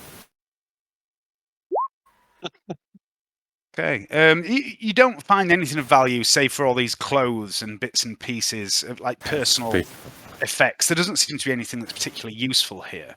The smell that you encounter here, it just smells like age and decay and rot. It doesn't smell like anything unnatural. Canni's got a pretty good nose for what's rotten and what's not. And the general smell around here is just age, filth, shit. Okay, what would you like to say to Trantia? I'm going to while I've got her alone and I'm up there searching together, I'm going to just grab her by the arm and say, "Trantia, I'm meaning to talk to you. Seems like I haven't had the chance in so long. It seems like years, but it's only been a few weeks." Seems like such a long time, but what you? So I've got attention that way. Yeah, she kind of looks down. Which arm are you grabbing, by the way? I don't know. A random one. I'll go. 6. Left arm. As you grab her left arm, she spins round at you, and you see her eyes go wide with fright, and she's staring at your hand as you begin to speak. What's wrong, Trantia? It's only me. It's Canni. She reaches down, and not forcibly, but she sort of takes hold of your fingers and tries to take them from her arm. Sure, I'll let go. What is? And she doesn't let go of your hand once she gets your finger off. She just seems to want to get your hand off that arm. And she says, "What is it, Canni? Is there something wrong?" Oh, what's wrong with you, Trantia? What's wrong with your arm? Did I hurt you? No. Nothing like that, Canni. What's on your mind? What have you? I mean, you knew where I was. If you needed to speak with me, I was up high with in the med bay. Me. Well, yeah, that's up high with Siegfried, pretending to be his wife. Yes, it's been interesting, Canni. Let me tell you that much. You know, he's a very self-absorbed person, Canni. Don't tell me about it. All he thinks Don't I is fucking killing know. me. Yeah, I mean, you can tell a lot about a person when you fight alongside them, and I've fought alongside Siegfried quite a lot, so I'm well aware how self-absorbed he is. Nearly got me and fucking Gaius killed, didn't he, the cunt? Don't think I haven't forgiven him for that neither. Hey? Fucking reason Gaius has got a fucking half made of metal is all down to that bastard Siegfried. Hey? Anyway, that's not what I want to talk to you about. Did him a favour. You know, did him a favour. You know, that's the thing, you know, when you fight alongside someone, you know, you get a good sense of them, don't you? Now, so I just need to get a catch for a sec. So you remember when she first nearly got killed? This is ages ago. Yeah. And there was a combat where she basically charged in beside me, and there was about 6 guys or something. Who were those? Who were those guys? That's when she first got ragged. They were Zaxholthane's men. Zaxholthane's men. Okay, that's it. Thank you. That's the thing. When you fight alongside someone, you get to know them, don't you? And first mission we went on, and you charged in after me into Zaxholthane's men. Fucking stupid of you, it was, but brave. Brave. That's the time you nearly got yourself killed, and it was then I realised that I didn't want you to die. And then, as soon as you got out of medbay again, you nearly got yourself killed again and again. I tried to save you. I tried to get to you, but you nearly died. I couldn't save you again, and that's when I realised, Trantia, I care for you. I feel something for you. You're brave. You're strong. And you've seen me feed. You didn't care. She's still got hold of your hand at this point, and she's, as you're speaking, the look of alarm on her face fades to one of a kind of kind, soft face comes from Trantia. And she takes the hand she has hold of, and she puts her other hand on top of it and says, Canni, what I did that day against Zax's men was stupid. I got caught up in the moment. And I know without you, Gaius and the others, I would have died that day. And the same in the mansion. And I saw you trying to get to me. Canni, do you know what the creature was in the mansion that came for me? Yeah, some kind of. Do I know? I mean, I'm not quite sure what Canni knows and what he doesn't know. I don't think he would know exactly what it was, no. And I don't think it's mentioned. It was a monster. Can he run off then? It was a demon, Canni. It was a creature from beyond the veil, a thing that dwells within the warp. Yeah, we saw one of them.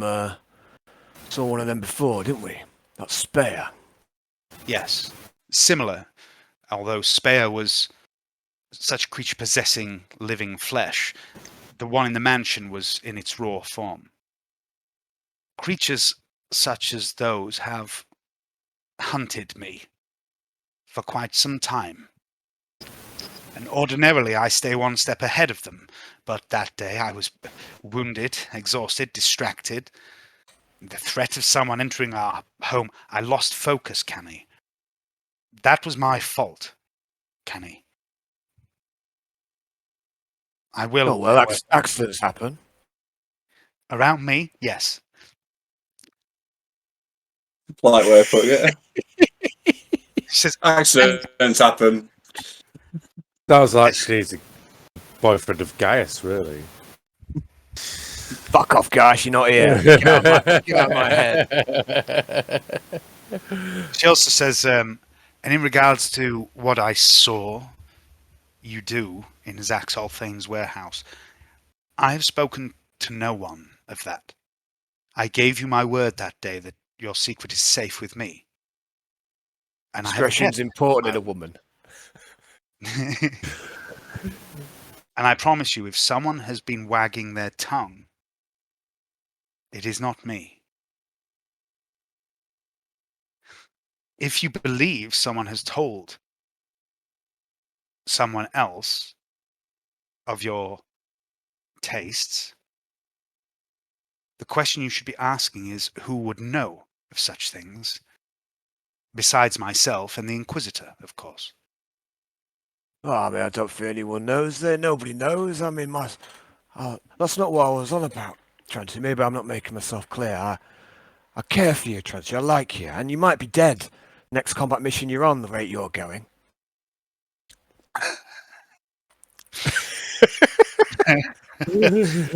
Says, We might have very little time left. thank you for the vote of confidence, Ken. Well, you don't have a great track record as far as combat missions are going. She pats the lasgun that she carries and says, I have learnt my lesson. Mr. Gladstock has suggested a change of tactics. I am no spring chicken anymore. I need to remember that my powers have not yet returned, and I can't do what I used to do. I must adjust, Canni. I won't die. Don't worry. Oh, good. And then she puts her hand on your shoulder and says, and I care for you too, Canni. I care for all the people in that house, no matter how fucked up and weird they are. Okay. Canni's going to nod. He's going to understand that he's in the friend zone. And he's going to... he's going to... say, well, important to understand. He's going to say, well, we best get back on with our mission then. A good idea. I'm just going to have a piss, grab a beer, be right back. He understands that it's in the friend zone. I'm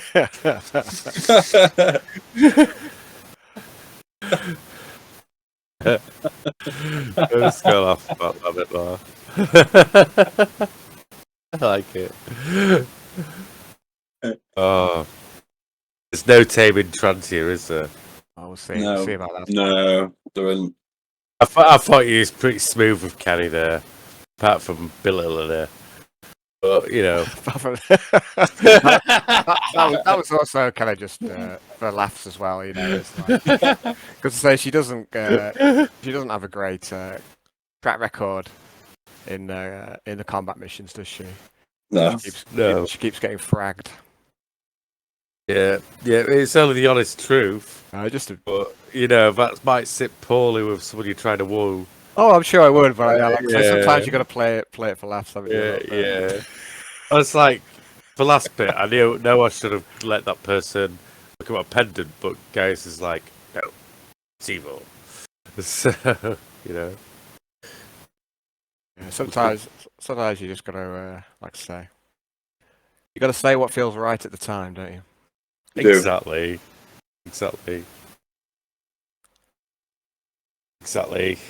You've got to play it in character, don't you? That's the whole thing about it. It's got a bit more of a happy-go-lucky attitude now, so it's Pleased has done him well. Morning barbecue at the spaceport. As the prisoners set on fire.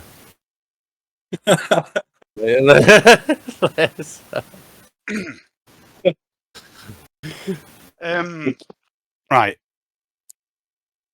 She also says to you, Canni,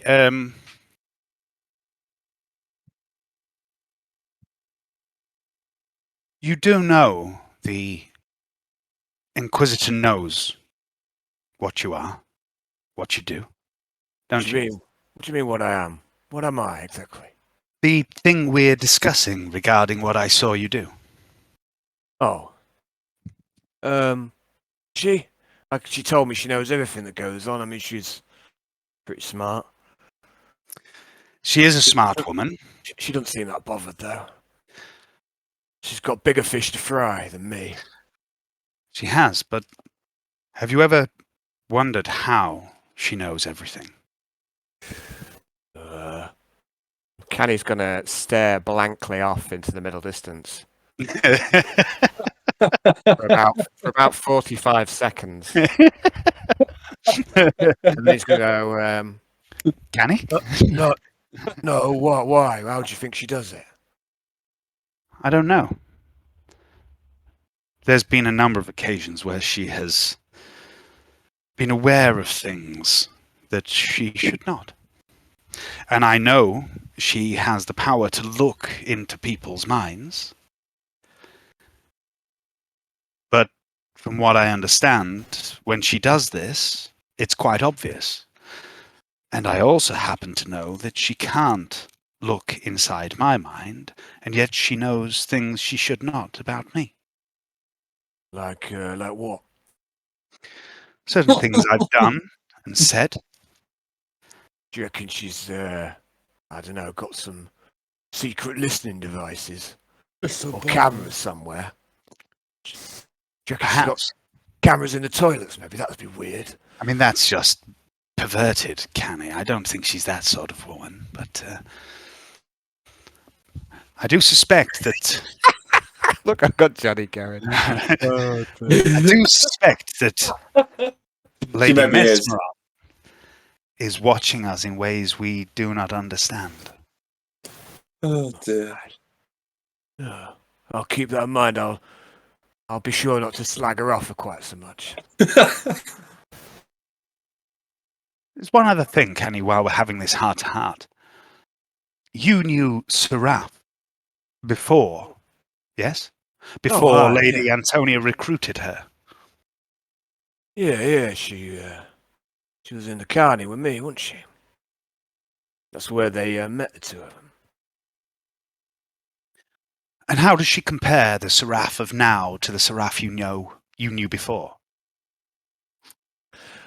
Well, she's not quite the same. She's got a bit more of an edge to her nowadays, but I understand that she's had some things done to her. That's it. Life changes you, doesn't it? We never all stay the same.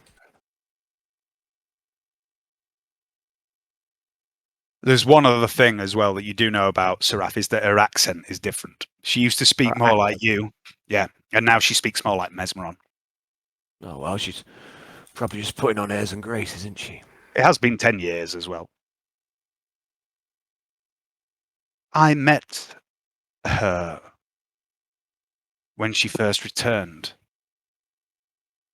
when Antonia brought her back from the carnival. And she was young, virile, full of life. We all thought the Inquisitor was dead. And we were stranded here in there in the mansion. And we got by for several months without her. We'd begun making plans to return to Scintilla to report to the Tricorn. But then she appeared with Seraph. It always seemed odd to me that the Inquisitor would bring this girl, this dancer, with her. They made such an odd couple. They were inseparable. When we got back, Seraph disappeared for a while. Antonia grew angry if anyone dared ask about her. Of course, we now know why. She was inducted into an assassin house and trained, and her memory erased. And she returned 2 years later. At least her body did. There was nothing of the Seraph you or I knew in her. She was little more than a trained killer. She rarely spoke. She simply followed her orders. And I wasn't there on Protassia when Gelt took her, but I saw how Antonia reacted later. She threw aside all other concerns, neglected her duties, her mission, and did everything in her power to get that girl back. I believe Miss Antonia cares very much for Seraph. She risked the ire of her peers in more ways than one to get her back from Gelt. And when we got her back and forced the demon from her body, Seraph was different again. The experience changed her. She remembers, everything. Desolation, the house of the whispered hand, what Gelt did to her, Protassia, the binding, Speyer, Lugnum, the exorcism, all of it. There's no wonder she's angry at Antonia. But when she left, After all they've been through together, the Inquisitor just left her to walk away and run. She didn't even try to stop her, and she headed back to the one place she knew, the carnival. I can't help but wonder, Canni, whose decision or idea was it to bring the mansion to the carnival? Well, I thought it'd be a good idea. I mean, it's good a place as any, isn't it? I won't argue with that. It's certainly interesting. But are you sure it was your idea, Canni? Am I sure it was my idea? You remember suggesting it, yeah? Yeah. Yeah, I remember everything perfectly. Very well. Why, who else's idea could it be? Oh, no, I'm just lost in thought, Canni. We should get back to the task at hand. Yeah. Yeah, we're on a mission. Exactly. You're a special investigator. Yeah, you're right.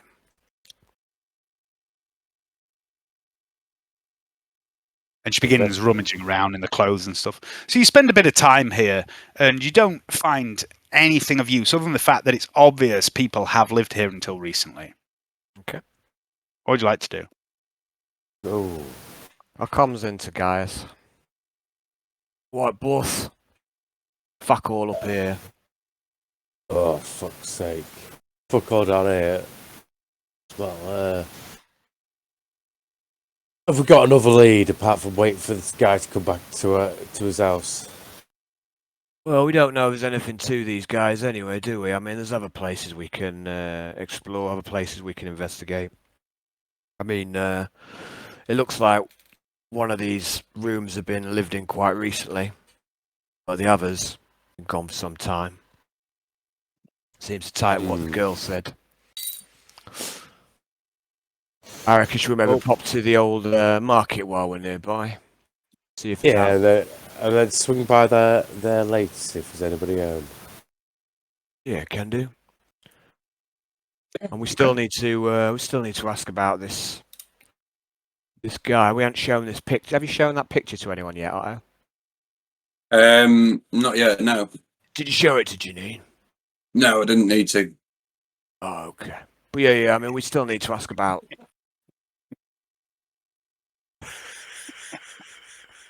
We still need to ask about this guy, don't we? The guy who had the ambulance.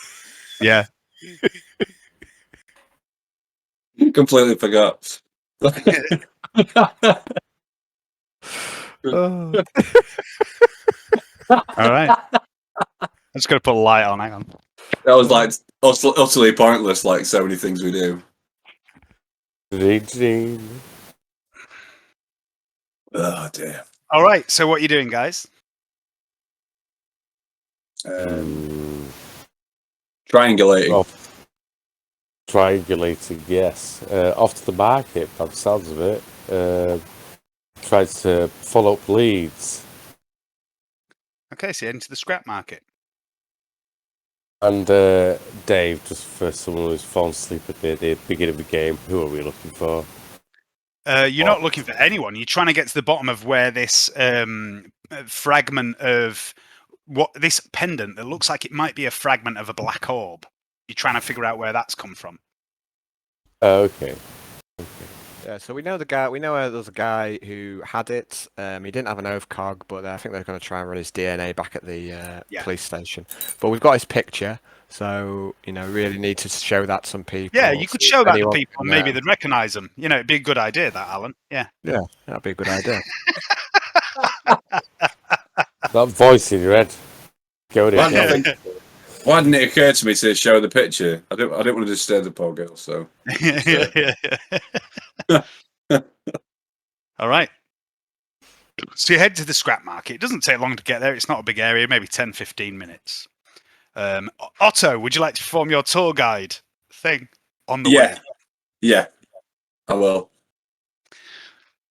Otto tells you the following. Where there are people, there is some semblance of trade and market, even here in the Gallowsway. where most goods are discarded from above and make their way down here, there is a thriving market of scrap and trash in the shadow of the drains, and there are avenues devoted to buying, selling, and trading rubbish of all kinds. Most of the items that make their way to the scrap market are taken from the dead, the few possessions not already pilfered before they are sent down for disposal. As a result, the market deals mostly in small trinkets, tattered clothing, which could be handy if you wish to blend in with the locals a little more. As you arrive at the edge of the scrap market, you see this vast, ramshackle warehouse leaning over to one side slightly. It looms out of the dusty darkness ahead of you, and you see now the dust of the bones is starting to, fill the air. And as you head into this warehouse, you see it's like a small town in its own right, comprised of small streets and avenues made from rusty lean-to shacks, piles of scrap metal, stone, clothing, discarded parts of machinery. And as you move inside, you see people trading all sorts of rubbish for bottles of dirty water and decomposing ration packs, whatever they can to survive. And most of the stall holders are the usual pale-faced inhabitants of the region.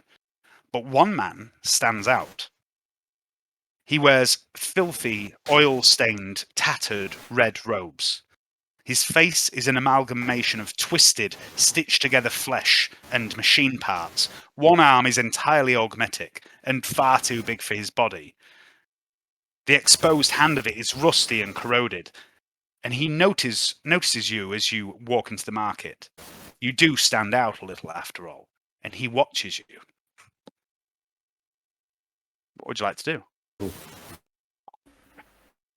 would like to make an awareness test. Go for it. I'd like to wander up to this wannabe tech priest.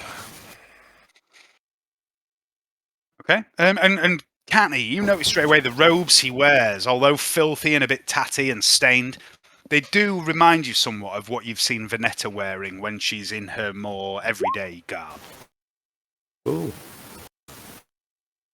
Hey, Gaius, as you watch him watching you, you can see the glint in his eyes, and you're familiar with this effect. You realise what it is. He appears to have bionic eyes that seem to be focusing on you, refocusing. He's maybe shifting through different vision modes. Oh. Definitely some sort of tech priest people. I think he's a suspect. Everyone's a suspect.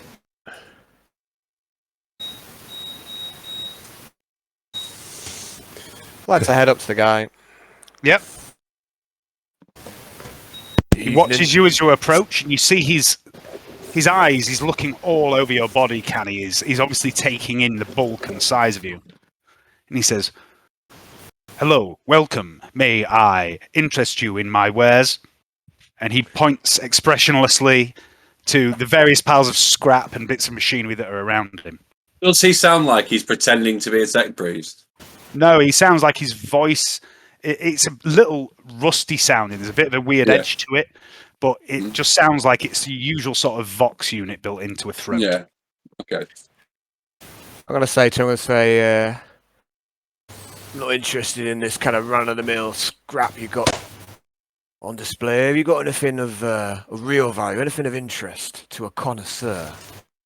Interest to a connoisseur? Processing. I calculate you are, in fact, asking about illegal or illicit items. I do not deal in such things. The Omnissiah forbids it. Well, it doesn't have to be illegal. It just has to be of high quality. But, I mean, if it was illegal, I'm not that bothered. Gives you a curious look, says, "Unfortunately, no, I do not sell the items you suggest you are looking for." And he points, you can see like this bits of household appliances, random bits of pipe, all sorts of different scrap metal. He says, "I deal primarily in scrap brought from scrap piles and further down Hive."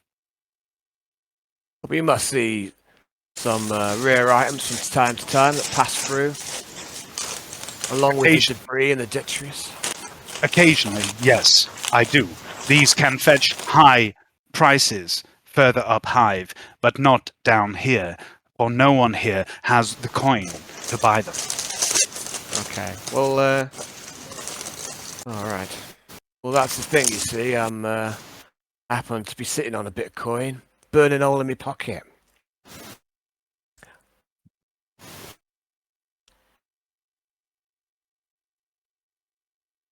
That's unfortunate for you. Perhaps you should take the coin from your pocket before it causes you severe thermal damage.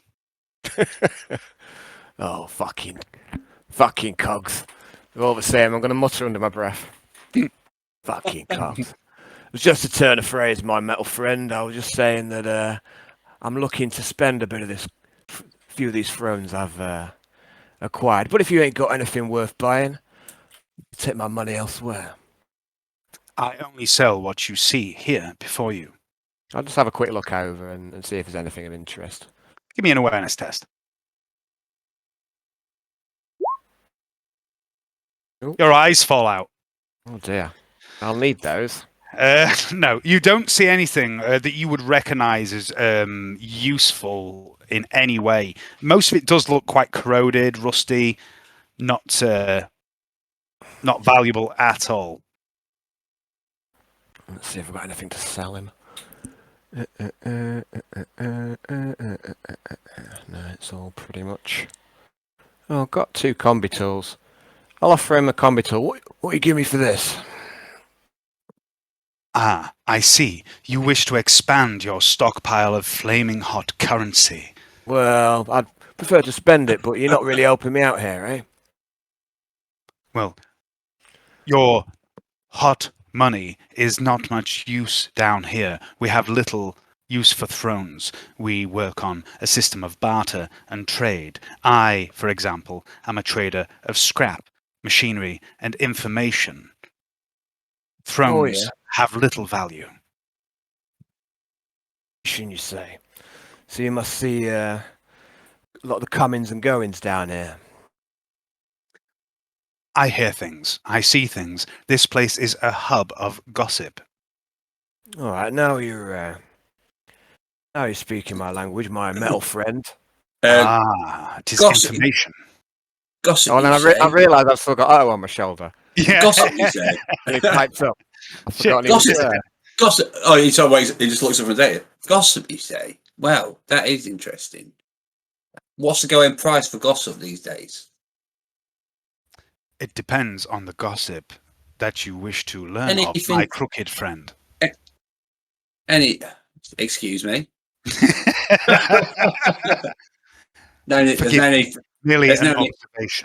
There's no need for that. Anyway, I've got the information about people hearing screams in the night, bodies going missing.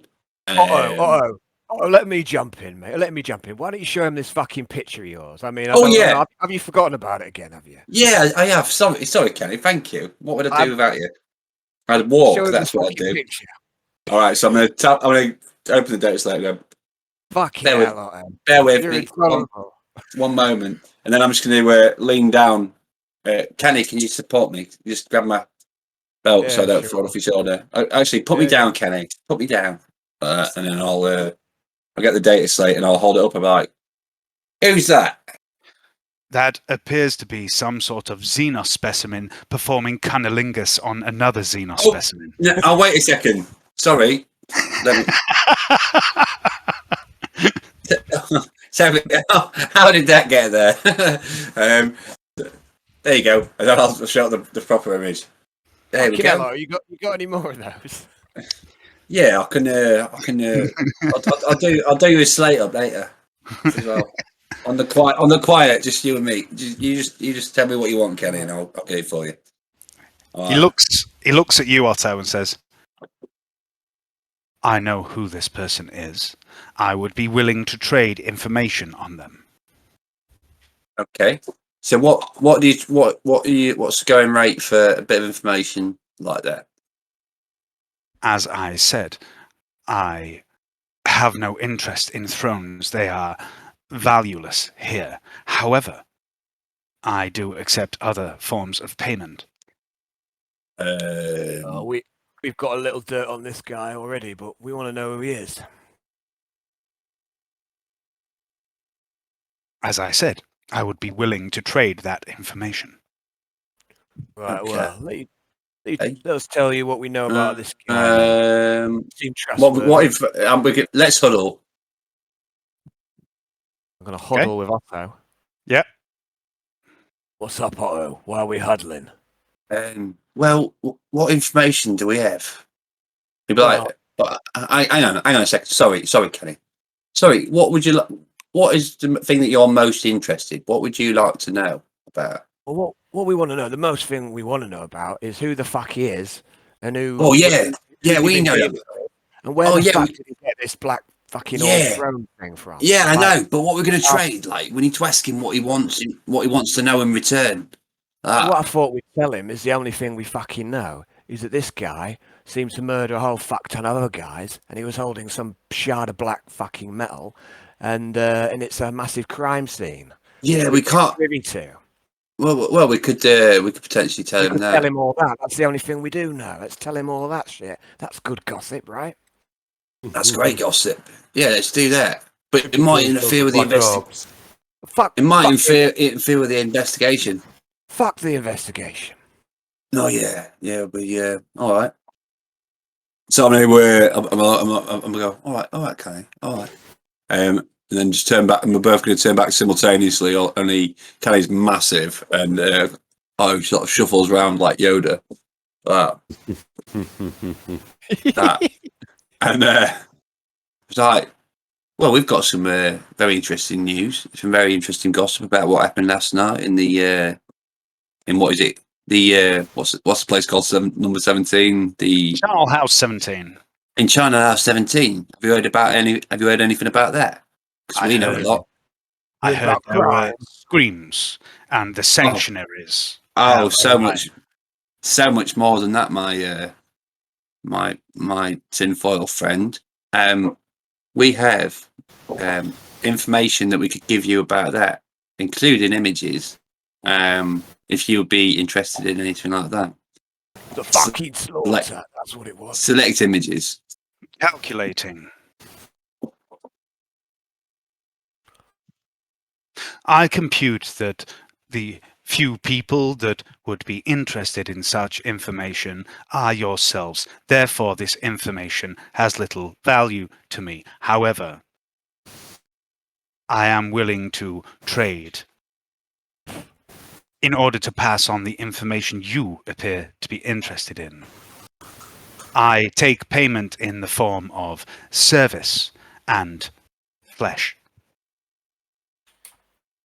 Okay. Flesh, you say? What sort of flesh do you want? Yeah, go. Arms, people, dead. I'm sure we could bag you up some specimens. Specify, please. Guys will bark at him. Meat, muscle, flesh, for grafting onto my own form. The environmental conditions here are responsible for the slow degradation of human tissue. I often buy flesh, healthy meat from those willing to sell. I would prefer to replace my form with mechanical devices, but down here, such things are very problematic. Well, you're in luck, sir. Follow me back to the location where all these men we've just murdered. No, I require living flesh. I accept such things in trade, or if this is not suitable to you, I also take payment in service. What service could we do for a upstanding gentleman like yourself? Night, Owen.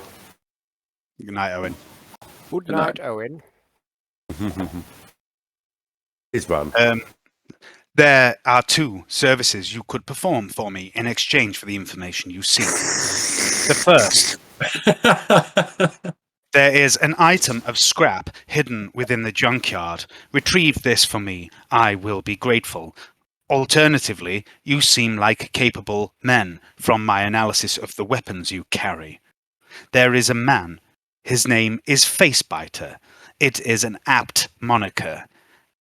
He is not a denizen of this locale, but he travels here and takes scrap that is rightfully mine. We are powerless to prevent this. He bleeds the settlement. Remove him, take away my competitor, and I shall tell you what I know. All right, where do we find this face biter? I don't know. Hold on a second. You're too keen to. We It need won't to take- angle a bit. He seems like he's getting a bit of the better deal. He gives us a few Hey, words. Canni, We go and kill Canni. someone for him. Eh? I'm going to whisper in Kenny's ear. I'm going to say, Kenny, what about a few What's that? Don't What's you that? otherwise? I didn't It's catch like, that. now we know it. I said, what about a few? Breaking up, Hayden. I'm not catching what you're saying, mate. You've got a bit more persuasion. Okay. I can't hear what you're saying. okay. You're breaking in and out. I think it's your connection or my connection. Now I think it's Hayden's. Mhm.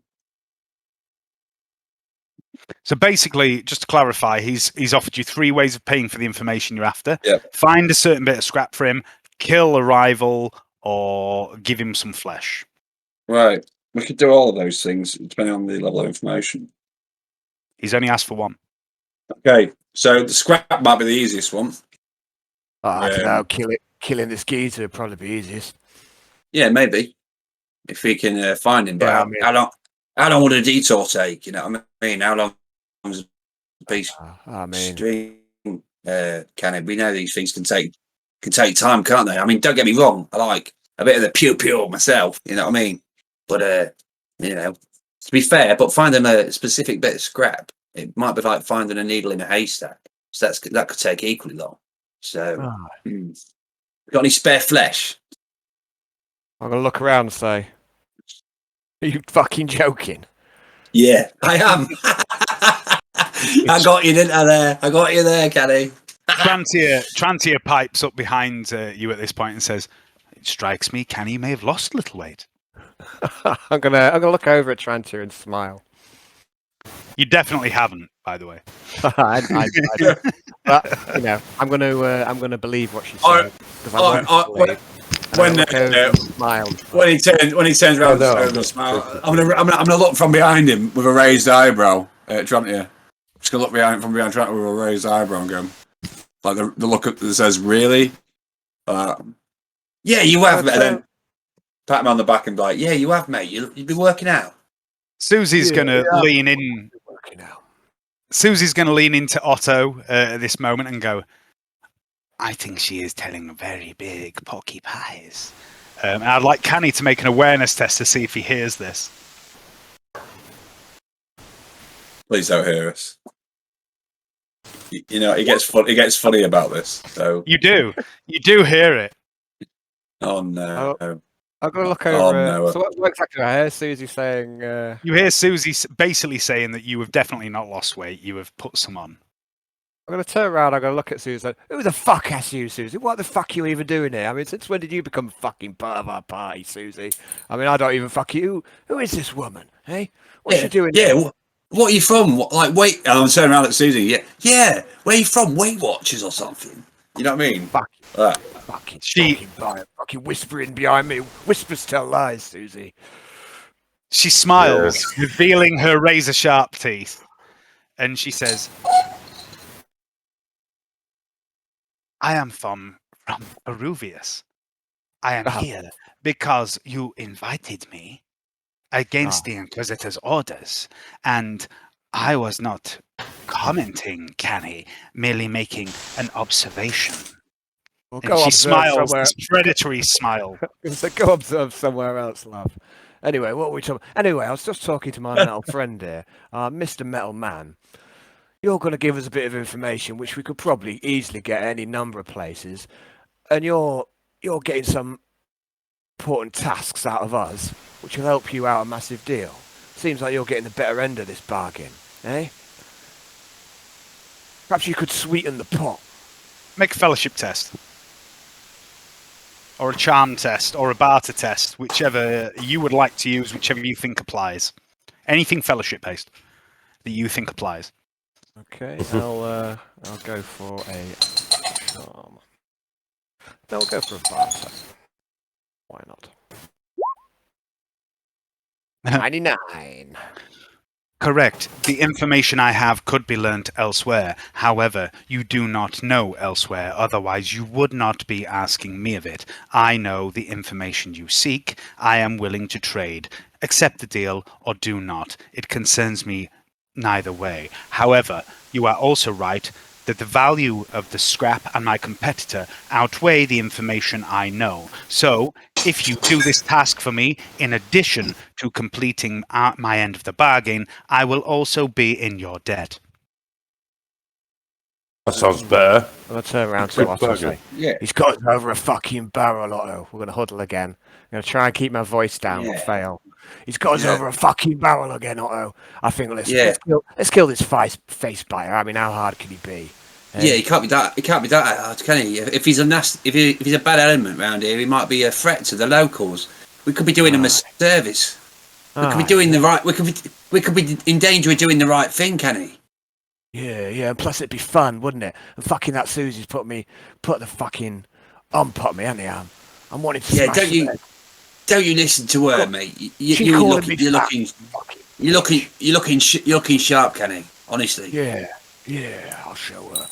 Right, I'm going to turn back to the metal man and say, this face biter, do you know where he hangs about, where he frequents? We're going to take him out of the equation.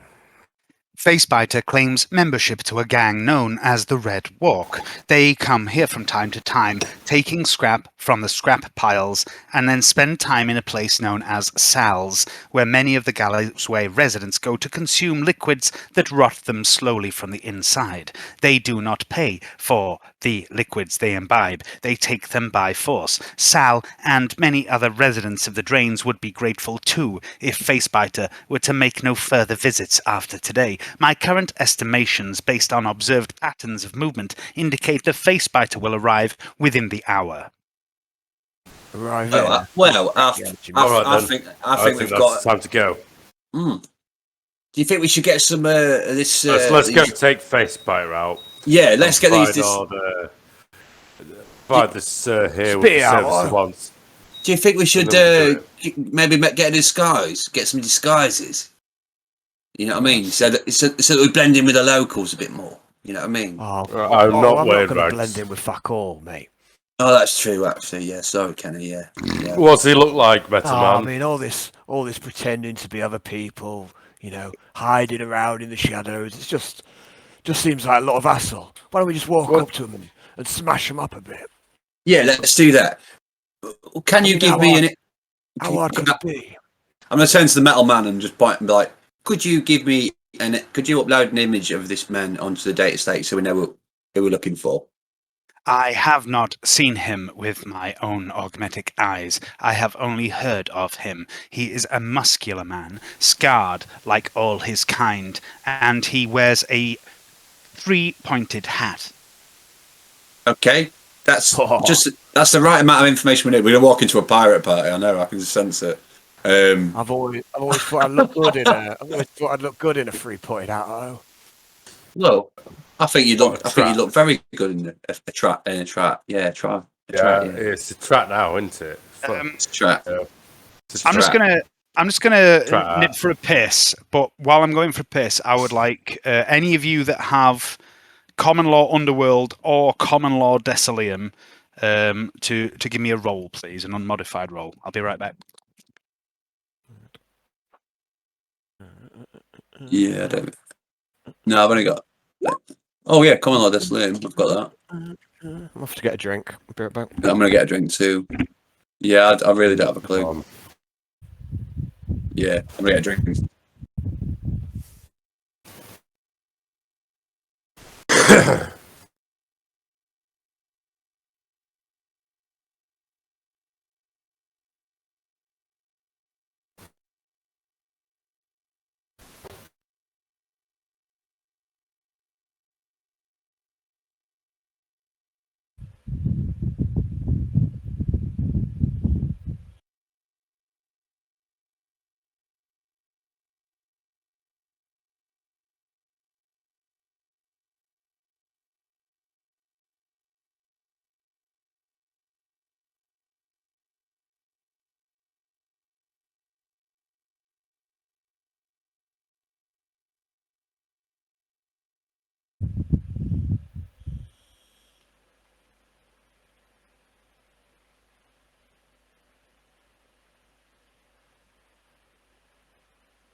Is that it? Just one common law Desolation roll and it's a failure. Oh, God. I'm just going to make a roll, an intelligence roll at half or something, if that's all right. You could actually, because you are Gaius Mortalis. I thought you actually had common law underworld, but Common law, imperial. no, but yeah, give me an intelligence roll anyway, Gaius, because you are Gaius Mortalis. I am. I'm the police agent. Yeah. Oh, sorry. I'm inside, and the mouse is amazing on the keyboard. It's all right. Let's do this. Oh, I'm Gaius Mortalis after all. I'll just wait for Alan to get back because he's just about to sit down.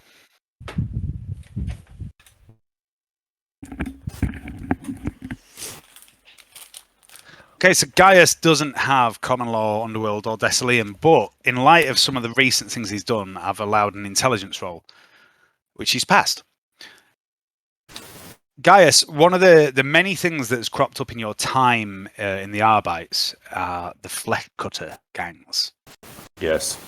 And they often have these heavily scarred bodies that they wear as a mark of pride. And when he describes this gentleman Facebiter as being heavily scarred, and then he mentions the name that he belongs to a gang known as the Red Walk, something clicks in your brain. You think the Red Walk might be a flesh cutter gang. The flesh cutters are like a broad group of gangs, and there's different gangs. I will relay this to the group. Okay. And what you also know about flesh cutters, and Canni, as soon as he starts to talk about this, you know a bit about flesh cutters too.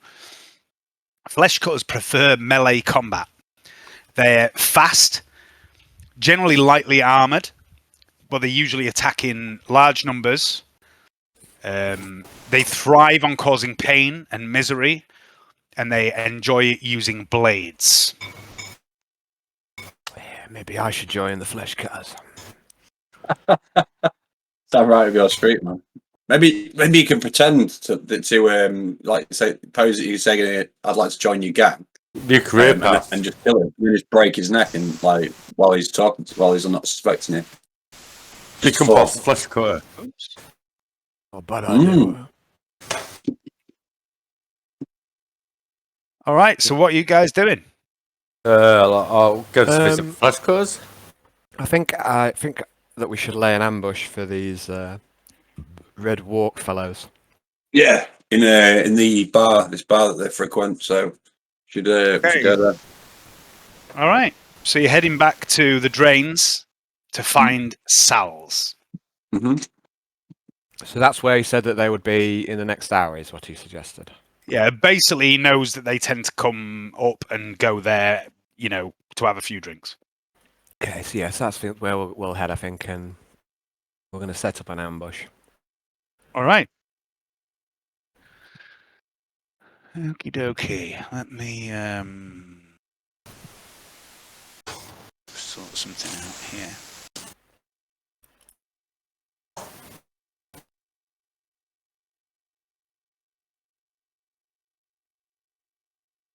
Oh, God.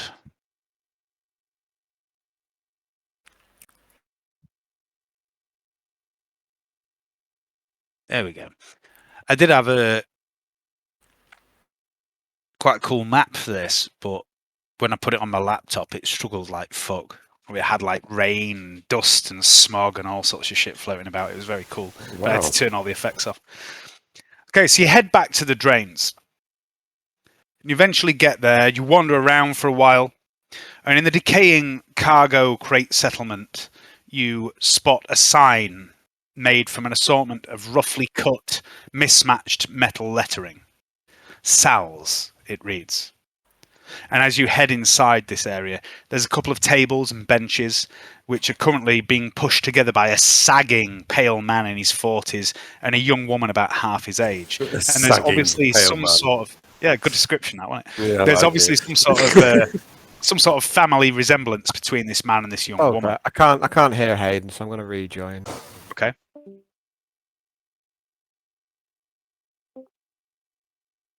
You'll say something, Hayden. A sagging pale man. Very good. Cool, I can hear you now. I can't see you though. No, he's got no video on mine either. I have not. No, sorry. No, you haven't had for a while.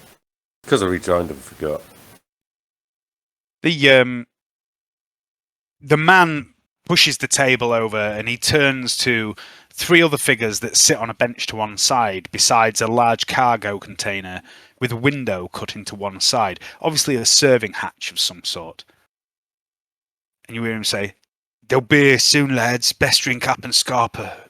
Quick, sharp. You know what happened to Ronnie."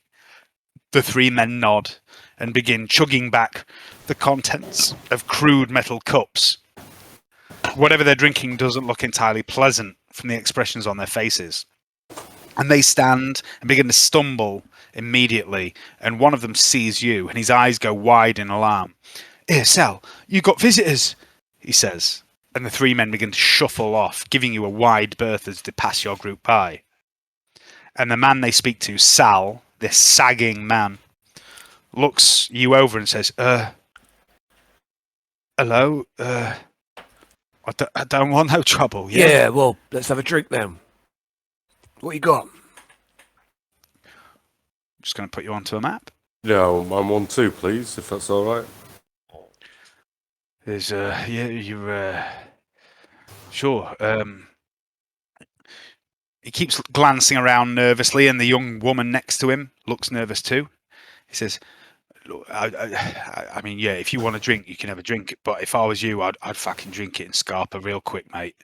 Oh yeah, where's that? Just there's some people coming, and they don't really take kindly to strangers, you know. I'm gonna park myself down. So what's on offer then? Got any rat gut? Rock gut's fucking all we got, mate.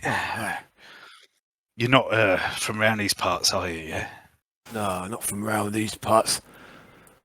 I'm from Darnive.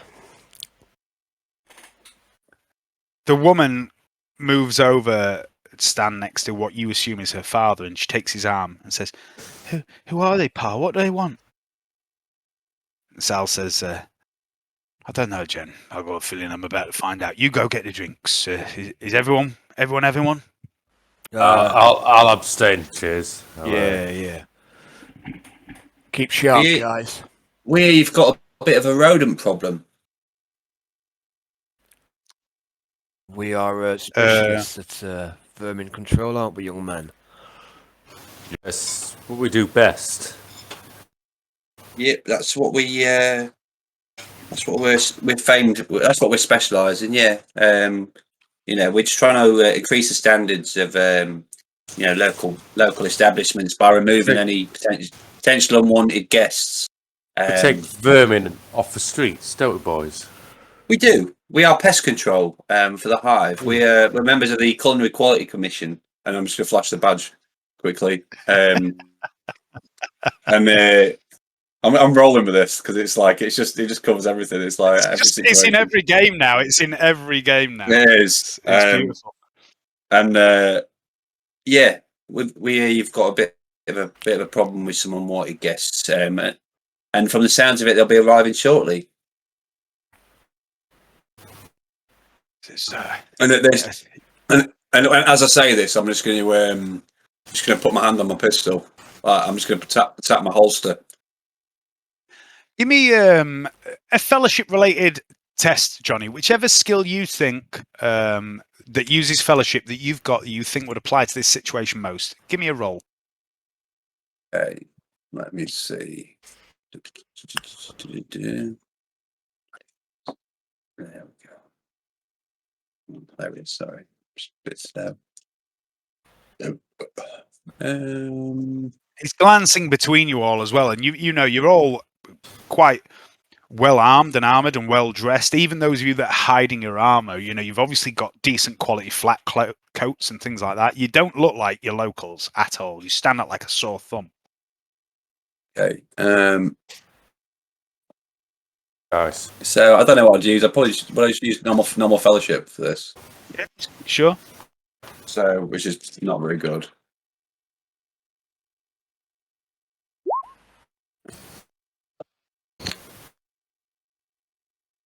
Okay. He says, "Look, you seem like nice people, but these guys, they're going to be here any minute, and they're not to be fucked with, you know.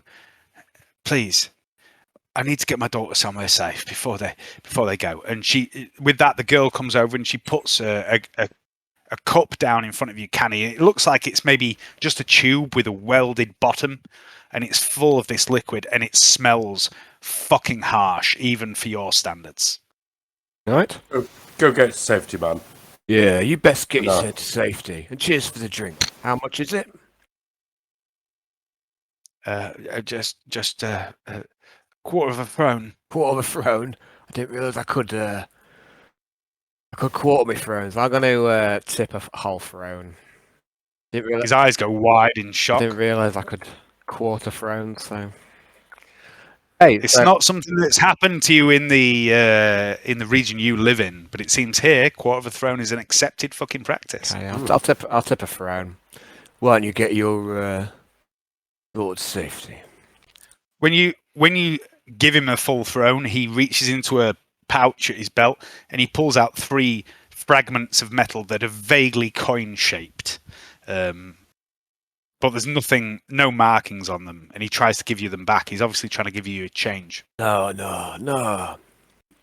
Don't worry about it. Like the man said we're from pest control. We're here for pest control. Trying to make the hive a safer place for everyone. I'll sample the local beverage. Okay. I want you to make a carouse test with no modifier. Oh my god. The -30. It's like rocket fuel, Canni. It is fucking strong, even by your standards. Some of the shit you've drunk in your life. It's a fail, though.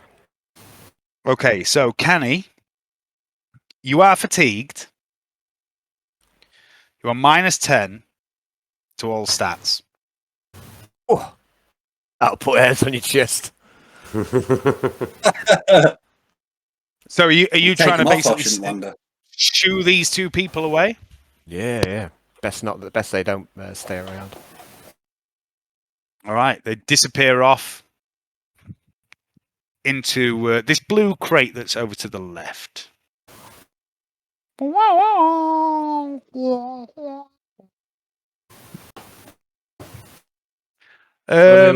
going to speak to the rest of the group. I'm going to say, why don't you get yourselves into some positions, guys? You know, maybe hide yourself, get behind cover, that sort of thing. You reckon it's that time, Canni? Well, I don't know. I mean, it could be any time, couldn't it? Yeah, I'll be bait if you like. I'm going to have another sip of rock up. Offensive, Canni, but that's not bad. It's fucking potent. Not bad at all. All right. So what I've done here is I've turned the dynamic lighting off on the map so you can see the entire map. There are tiers to this place. And the tiers block line of sight looking up, but not looking down. So, as you can see, you're now on the ground level. There's a toilet block in the middle of the map. I think you can all see the whole map. Yeah. Okay, there's a toilet block there. The blue crate to your west, the grey crates and the pink crates to your southwest, the green and the red crates to your northwest and northeast. They're all sort of on a ground level. You see some of the crates are sort of on top of them. So you can kind of see what I'm getting at. There's different levels to this place. You can position yourself wherever you want to now. If you want to get some intel out of me about how this place is arranged, because it's not easy in Roll20, move yourselves around and I'll tell you what level you're on before you start to choose where you want to be set up for this. Okay. all right. Gonna go. I want to be up here. To the garage first. I want to be up here. Okay, so that's like the first level. Yeah. There's stairs. There's like crude ladders here Love you, Yeah. Lizzie. and here. About to sleep, weren't you? And there's also some benches up on those pink crates that you can hide behind. There's also that's what some I'm gonna other ladders. Yeah. Okay, so Where's the that's where entrance? Otto wants to be. There is only one entrance. It's a bit of a bottleneck. It's at the south. It's down here. Oh, perfect. So yeah, Behind Gaius and Canni, if you want to know anything more about your environment, just ask me what something is, what you can see, what level it's on. I'll give you as much info as you want because you've got time to look around and take it all in. Cool. I mean, it seems to play clear to me. What's this tank, Dave? Right. Okay. So what that is right. So the tank by the toilet block is a tank of water. And the red tank near it is like a purifying agent. That's how they clean the water for the shower block and the toilets. The barrels that are near where Otto is, they are barrels of pure, undiluted ethanol, basically. Oh, that's not maybe a good place to sit then. Just thought. They can be moved. Yeah, I mean, we could have some fun with that, I suppose. We can always buy more ethanol, can't we? Good. What I'm going to do is I'm going to... Yeah. What I'd like to do then is to shufty some of these drums around, please, Dave. I'd like to move them closer to the entrance. Maybe... Oh, no, that doesn't work, so that's... I'll change that. Well, I'll tell you what I'm going to do. I'm going to give you some barrels. Oh, okay, cool. I was just going to draw something. Move them about. Cool. Right. I can't. I haven't got control over them, so I can't select them. Yeah, just a second. Yeah, those particular barrels are part of the map. But, yeah. But I mean, there we go. I've got control of it now. I've put red auras on them as well, so you know what they are. Okay, so I'm going to set up a bit of a booby trap by the entrance. And I'm going to supplement my booby trap by... Oh. Going to supplement the booby trap by... Oh no, we will just end up burning the whole place down, won't we?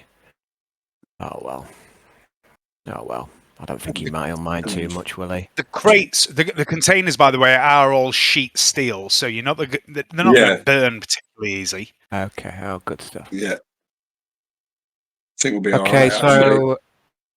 I've got what I'd like to do then.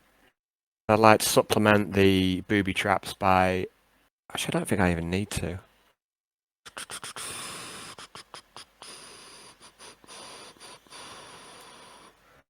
Okay. Alright, so what I'll do then, I'm going to take out one Molotov cocktail. I'm going to put one Molotov cocktail by each drum of ethanol. Not lit. Just put them beside them to give it a bit more oomph to get going. Okay. Presumably the drums have like a cap or something. We'll take the caps off. Yep. So that they're, so there's a way in, if you like. So they're exposed. Yep. Okay. I'll speak round to the other guy and say, right, go on, get your send in hiding. Get your send somewhere safe. Apart from you guys, you can fucking tank for days. Suzi, Trantia. Get your send in a good position to ambush. Okay, Gaius, I think you might be muted. Yeah, I can't hear you, buddy. You're not muted, but you're not making any noise. I can hear you now, but not very well. No, not at all. Don't seem to have much luck with headphones.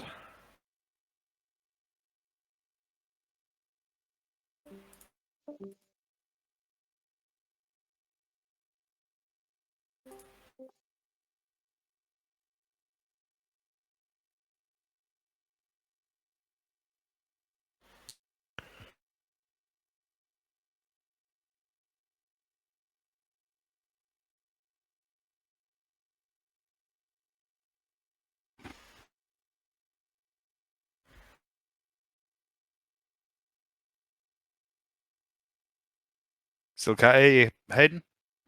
Oh, can't hear you. So, Bastard. Yes. Oh, there we hey. go. Okay, there for a brief second. Be quite Hello? quiet. Hello. Quite quiet, Oh. but hello. I can hear you just. That Mhm. that is good. There we go. Hello.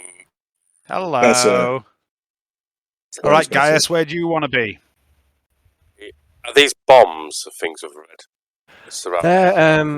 They're drums of ethanol, which is flammable, and I've put some Molotov cocktails beside each one, so they should go up fairly easily.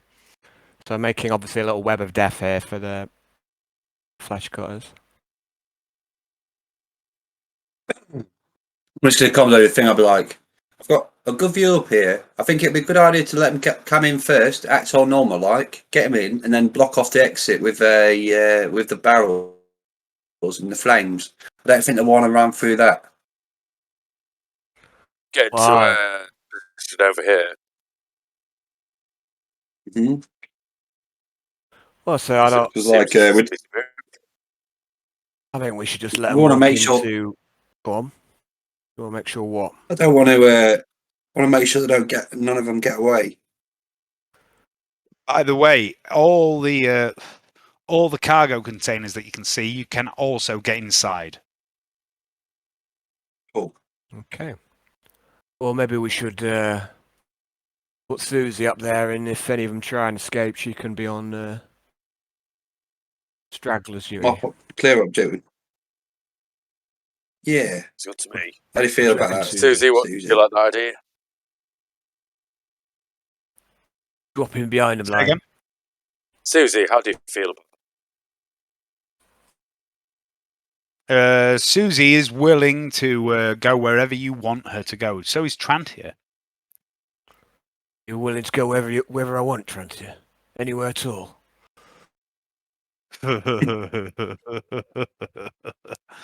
That's Dave laughing, not Trantia. She Okay. just raises an eyebrow. No, I'm not saying that. Okay, right. So what we'd like then is to put maybe Susie somewhere up here, hiding. So what we'll do, guys, let the guys come into this circle of doom here where the drums are, set them off. If any of them try and run, Susie will try and take them on. If they try and come towards us to fight, we'll sort them out. So we've got Otto. Otto's back there. We'll put maybe Trantia. I don't know, maybe up here or up here. Okay. Maybe in this container. Got a good view of this area, so I'm thinking maybe up here. Have her hiding in the container. The door to the container that she could easily access is down here to the south, where she could get onto the red container. Mm-hmm. Okay. You want us somewhere around there? Yeah, sounds good. Okay. Everyone happy with where they are? Yeah. Yeah, I'm happy there. Table's good for me. Can't hear you very well, Hayden, at all, mate. You're wrecking in and out. Your volume's very low. Table's good for me. Okay, good. Okay. The table, by the way, does give cover if you're stood behind it or sat at it, which you both currently are. The table gives cover to your legs. It will add armor to your legs. We're just going to sit down with our drink, just acting casual, just to, Yeah. just to kind of lull them a bit as they walk in. Mm-hmm. Okay. Otto, also the bench table thing that you're hiding behind is the same. It gives you some extra armor. Cool. If you hide behind it, it covers all your body. But if you're shooting over it, it covers just your legs. No problem at all.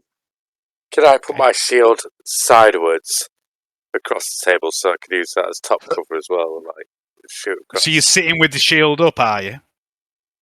Yeah, why not? Okay. Right, Scott. They might get spooked if they see the Arbite shield flying. Okay, but that's stop. Say again, Hayden. I didn't hear that. Leave it on standby, that plan. All right. Mm-hmm. I mean, yeah, you could bring your shield up when combat starts and give you extra armor. But all I'm asking is it up at the beginning?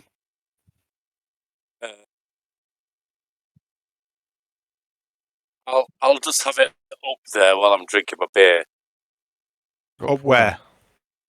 Like this one. Okay, so your shield's on show. Okay. Actually, no. I'll leave it I'm going off. to turn to Gaius and say, "Don't put your fucking shield on show. I mean, we're meant to be acting casual here. You've got your fucking Arbite shield up, like you're hiding behind a wall. That's not very fucking casual." Put it down, Canni. You're right. Yeah. Just play it smooth. Act casual. Don't look like you're acting casual.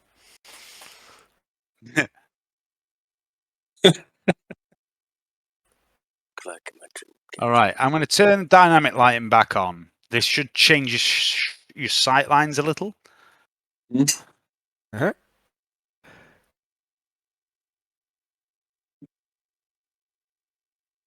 Just checking what everyone can see. Yeah, that looks about right. Yeah.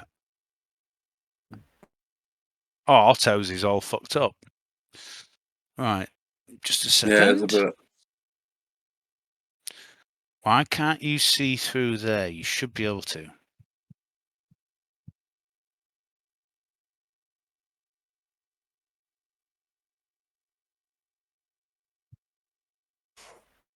Mm.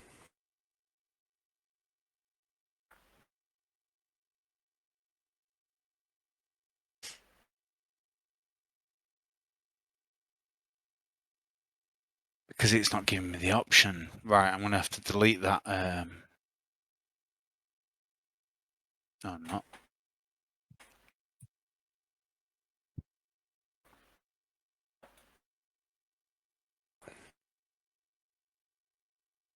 This picnic we're having, Canni. Can I have a sandwich? I'm like sandwich. I don't know how. I'm not sure how many sandwiches, if any, I have left. I think I have You ate all yours, but Gaius still has some sandwiches. I'm going to eat a sandwich. Why is Otto not able to see that? I'm gonna look on to Gaius. With I can't quite keep the envy off my face. Cheers and beer. Cheers, Canni. And take another big nag out of sandwich.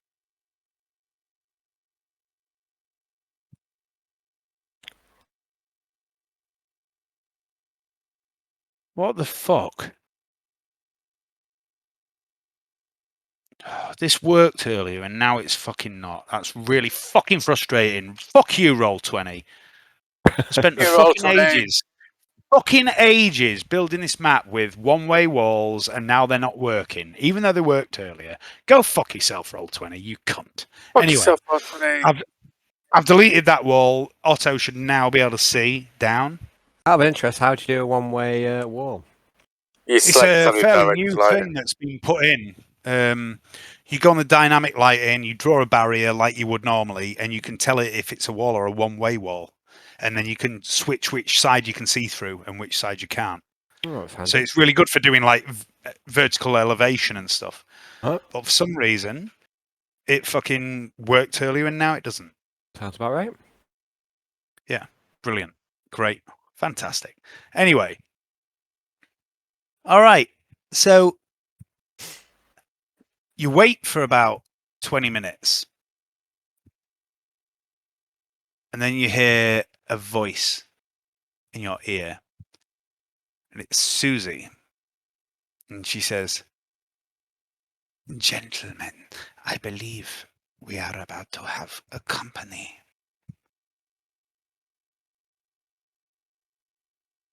Suzi?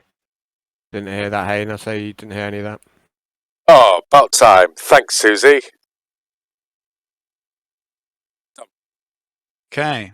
And a rather large group of men begin to walk in. I'm just going to arrange my bit. Just give me a moment. Men and women. And as soon as you see them, Gaius and Canni,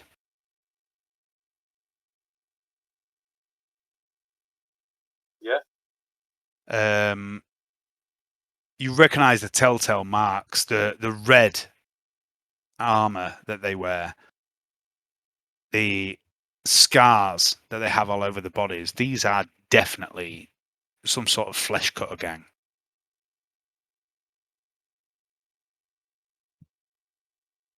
Don't worry, they're not exactly where they seem to be just yet.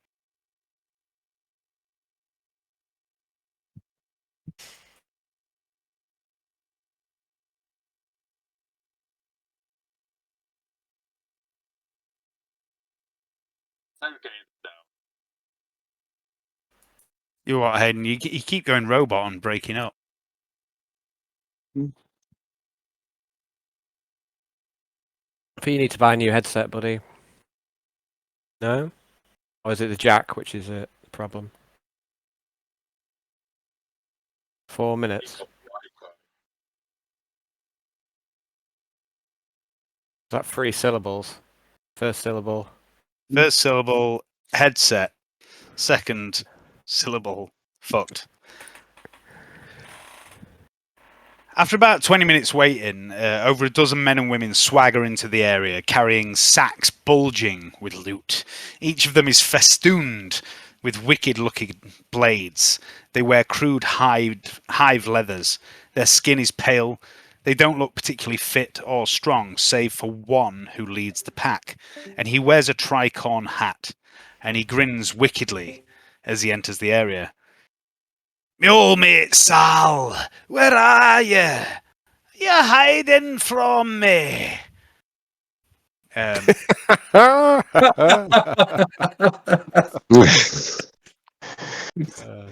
no. Can you hear? Hello? Yeah, that's loads better, Hayden. Loads better. Yeah. It's just my connection. My kids are on it. That's all right. We can manage. And they begin to file in.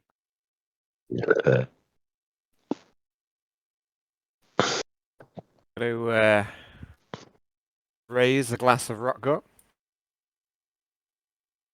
and have a sip. Oh, look at this, friends. New friends for us to make. It's not often we have friends meet us here. Most people, and he steps forward to his gang and says, tend to hide from us. Yeah, what is in armor. Yeah.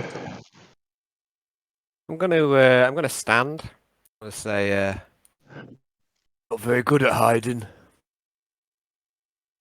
Oh, I can see you're big fella. You look familiar. Have we met before? No. Have we met? Make an intelligence check. Intelligence, my only weakness. Nah, you've not met before. I'm gonna say to him, sure I remember an ugly cunt like you. Funny fat man. You and your friend best fuck off.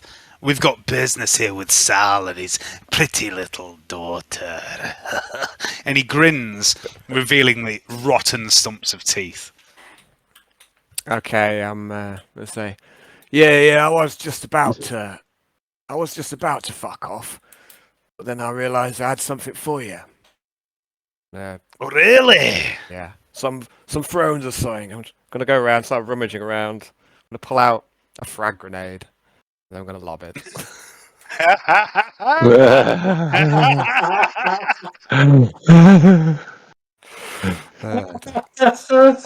Opening move. Excellent. One opening move. Okay. Show me where you'd like to aim your frag grenade. Well, there's a lot of tempting targets here. I'll be honest. So what is it? Is it like 3? Is it 3 meter? No, it's 4 meter blast, isn't it, for a frag? It is 4 meter blast. Yeah. Okay. So... Lovely. Delightful. Face matter's there. So right on that white thing. the white thing. I don't see a white thing. I was thinking maybe somewhere around Like, thinking maybe somewhere around here. I don't know if you can see all these guys. That looks good to me. That looks good. I'm gonna go for where I'm picking. I'll draw it on. There's a little purple mark. Yeah, that's where I'd like to aim, please. Mm-hmm. Okay. That's easily in your range. So this will be a single shot, half range. Do you have quick draw? I do. Okay, so that doesn't count. So you can aim it if you want as well for plus 30 in total. Cool.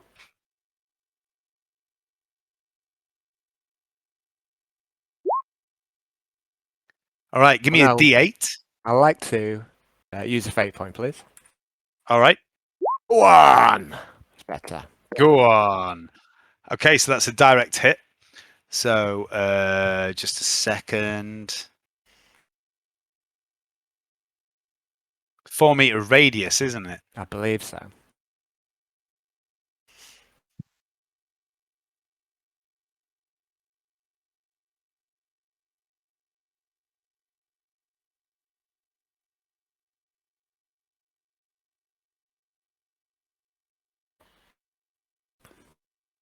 Why won't it let me fucking select that? What is it you're trying to Roll select? 20. I'm trying to select this big purple fucking circle I've just drawn. Sometimes you need to zoom in to select the circle. It won't even fucking acknowledge it's there. Really? There we go. There we go. Sometimes I need to zoom in a bit to do that. All right. So 1, 2, 3, 4. Oh, but 2. Square that way. 1, 2, 3, 4. 1, 2, 3, 4. All right. Give me a damage roll from a frag grenade, please.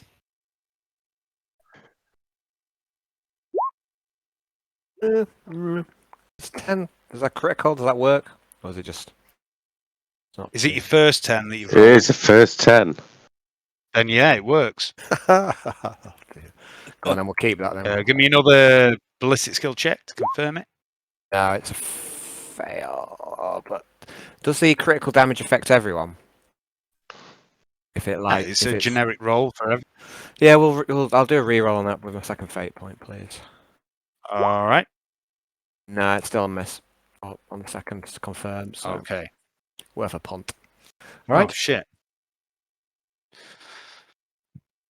All right. So your total damage is 11 plus. There's no plus on it, is there? There's no plus. Okay.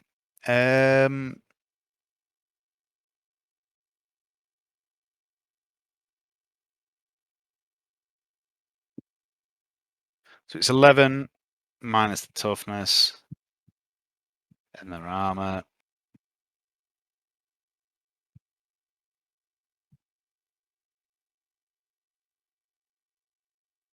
I'm going to need a moment, gentlemen.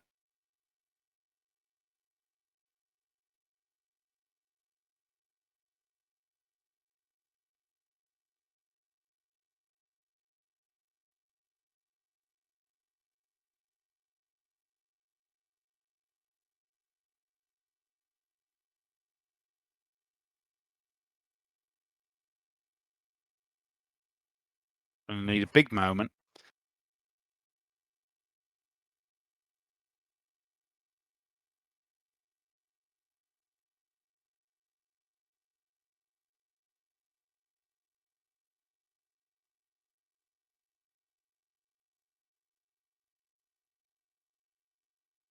Because this is going to take a while to work out. Is that because of his explosive barrels in there too? Yeah. Mm-hmm.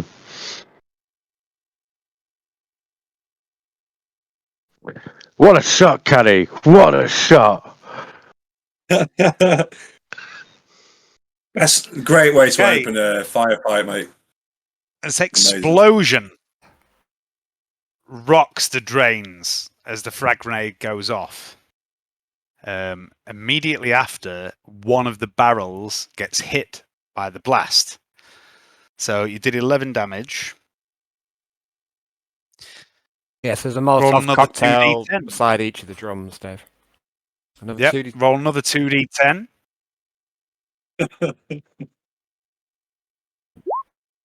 17. The barrel and the Molotov go up. Oh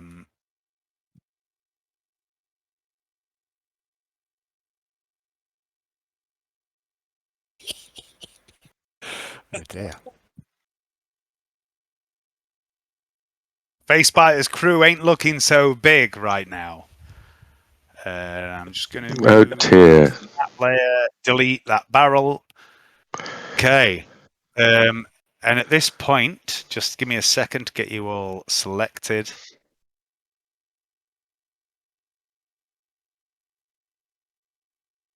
I would like everyone to roll initiative, please. Okay. Oh, wow. 1, 2, 3, 4, 7. 7. 10 plus 4.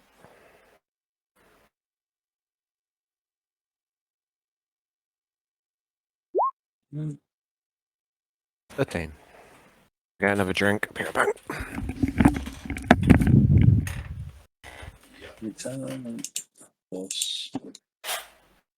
Well, you got Gaius 4, is that? Plus a 3, which would be 7. Canni is on 13. 11 in total.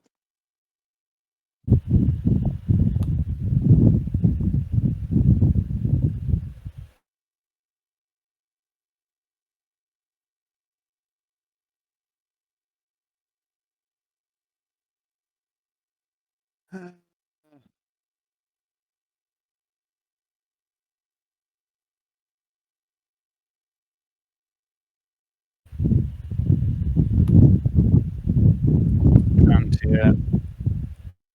Suzi is... Ooh, good rolling, Suzi.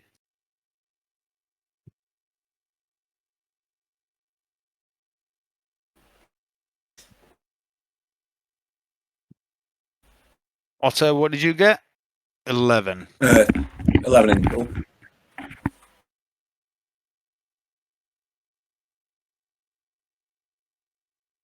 Okay. Who wants to play with Trantia and who wants to play with Suzi?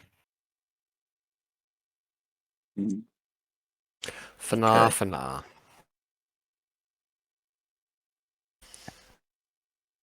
Because I really don't want to have to worry about them two. Okay. I'll do Suzi. You'll do Suzi. Okay. I'll do Suzi. Right.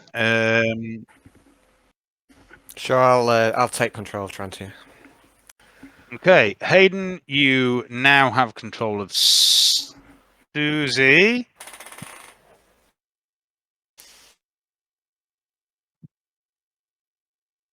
Al, you'll have Trantia in just a second. When Roll20 decides to catch up.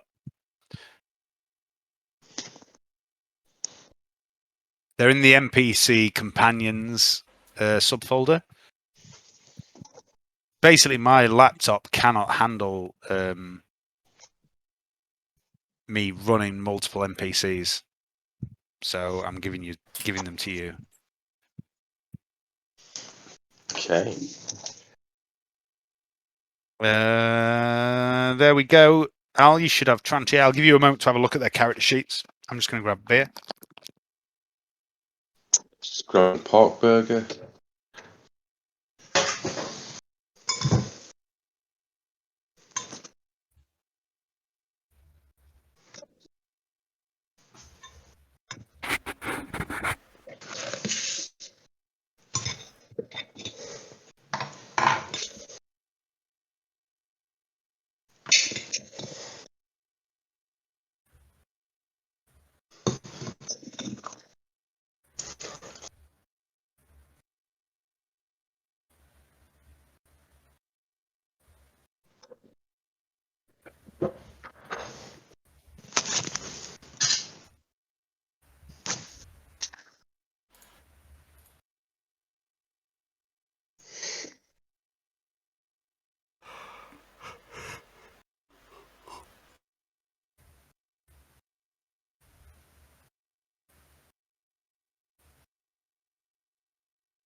Okay, I was wondering if you'd ask about those barrels, and I had a little bet with myself that it would be Alan that did it.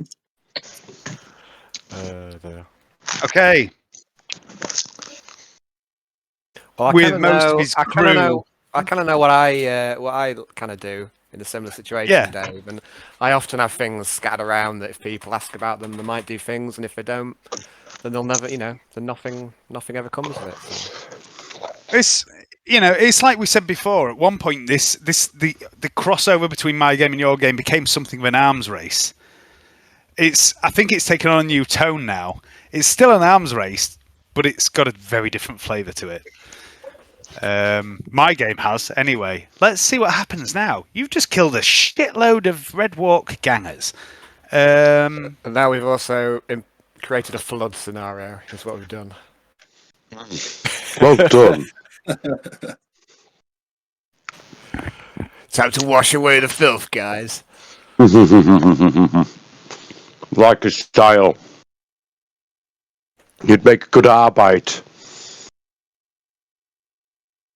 I have no regrets about that grenade shot, by the way.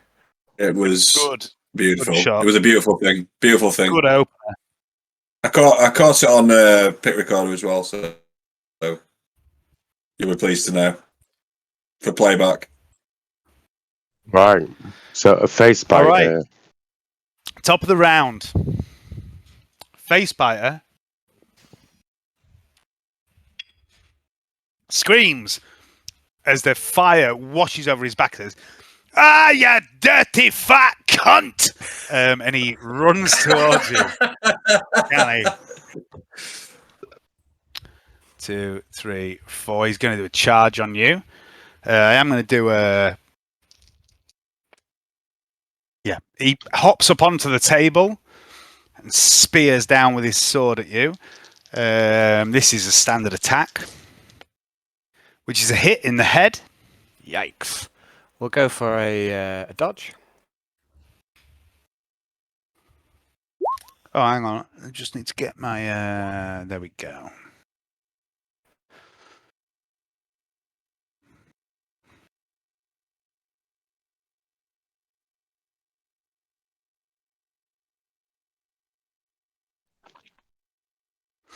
So that's a fail. Okay. That's 8, 12... what's the armor on your head? 5 primitive. 5 primitive. Okay, so that's 3, 9. What's your toughness? Toughness 4. You take 5 wounds as the blade slices along the side of your head, taking a gouge out of your helmet. Seems he's a handy fucker.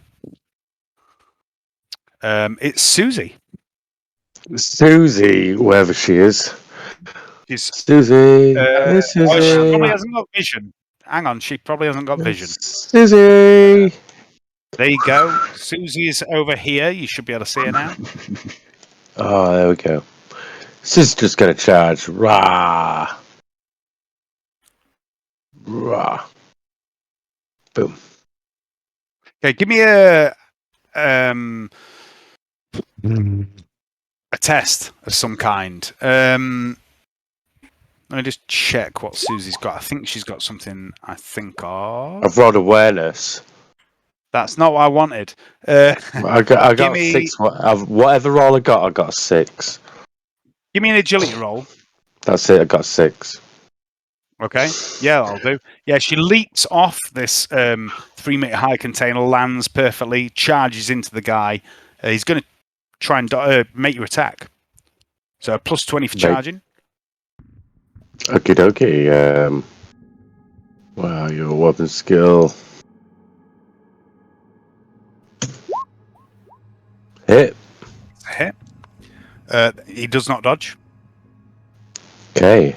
Let me do my Power Nagato. Power Nagato.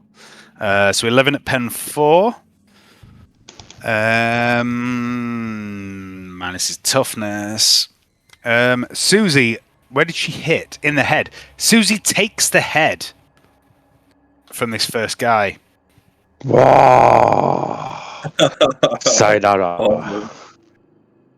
Awesome. Sayonara. Useless, weak Next men. up is this gentleman. This chap here is going to also 1, 2, 3, 4. Just going got to a rush nice bit of Canni. breeze. I just got a nice bit of breeze there. It was glorious. Just give me 1 sec, Dave. Give me one. Yep. Charging. Ganging up. That's a hit on Canni again. In the body. Just been cooking all evening, and then I just got this little bit of breeze come through. Oh, it's a thing of beauty. Right, I've got my back door open. It's just started to blow through there as well. Hit on you, Canni, from this second gentleman that's charged you. I can't dodge. You've already dodged. Okay. Fuck, I'm rolling well tonight. That is...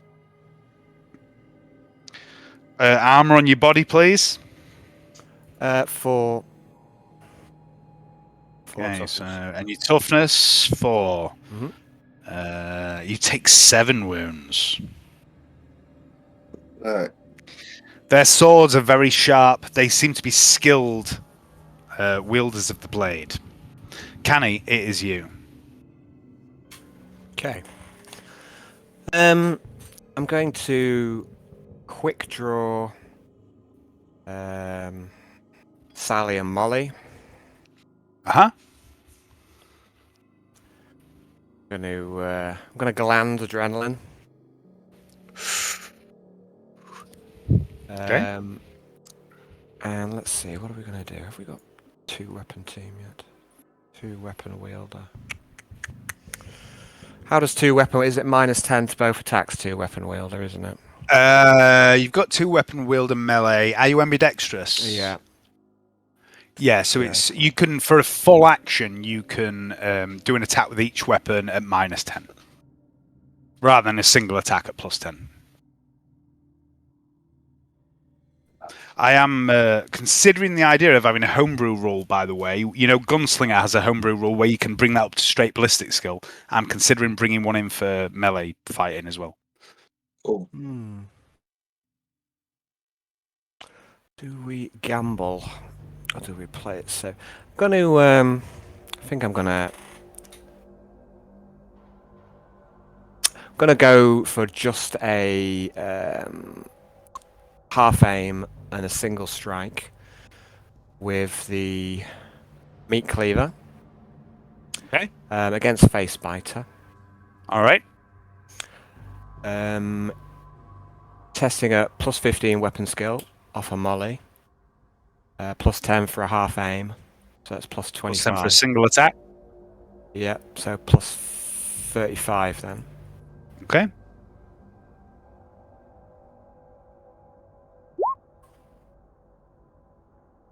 It's a hit. He's going to try and parry that. He does not. Okay, so I don't know if this is relevant or not, but if I do more than 2 degrees success, I think it does more pen, because it's razor sharp. So doubles armor pen on 2 degrees or more to hit. So presumably that's on there. So that's so it doubles a pen, and it can't be less than 2 on the damage. So let's roll. And you've hit him in the head. Oh, splendid! Very good. D10 and strength. So what? Let me just work out what I'm adding. So it's +5, +15. +16, +17. Okay, so I think I'm on +17. Mm-hmm. 5. Face biter's head just comes off. Oh no. The meat cleaver rings straight through his neck. Okay. That's the second decapitation in 6 seconds. Oh, the heads just keep flying. Is that you done, Canni? Heads will roll. That's me done. Okay, these guys down here that haven't even seen Suzi because she was so quiet. They're going to go 1, 2, 3, 4, 5, 6, 7, 8, 9. This guy's going to run and attack Gaius. Charge. You'll die. That's a hit in the body, Gaius. Oh, I'll parry my shield. Go for it. Plus 15 for the shield to your weapon skill. Okie dokie.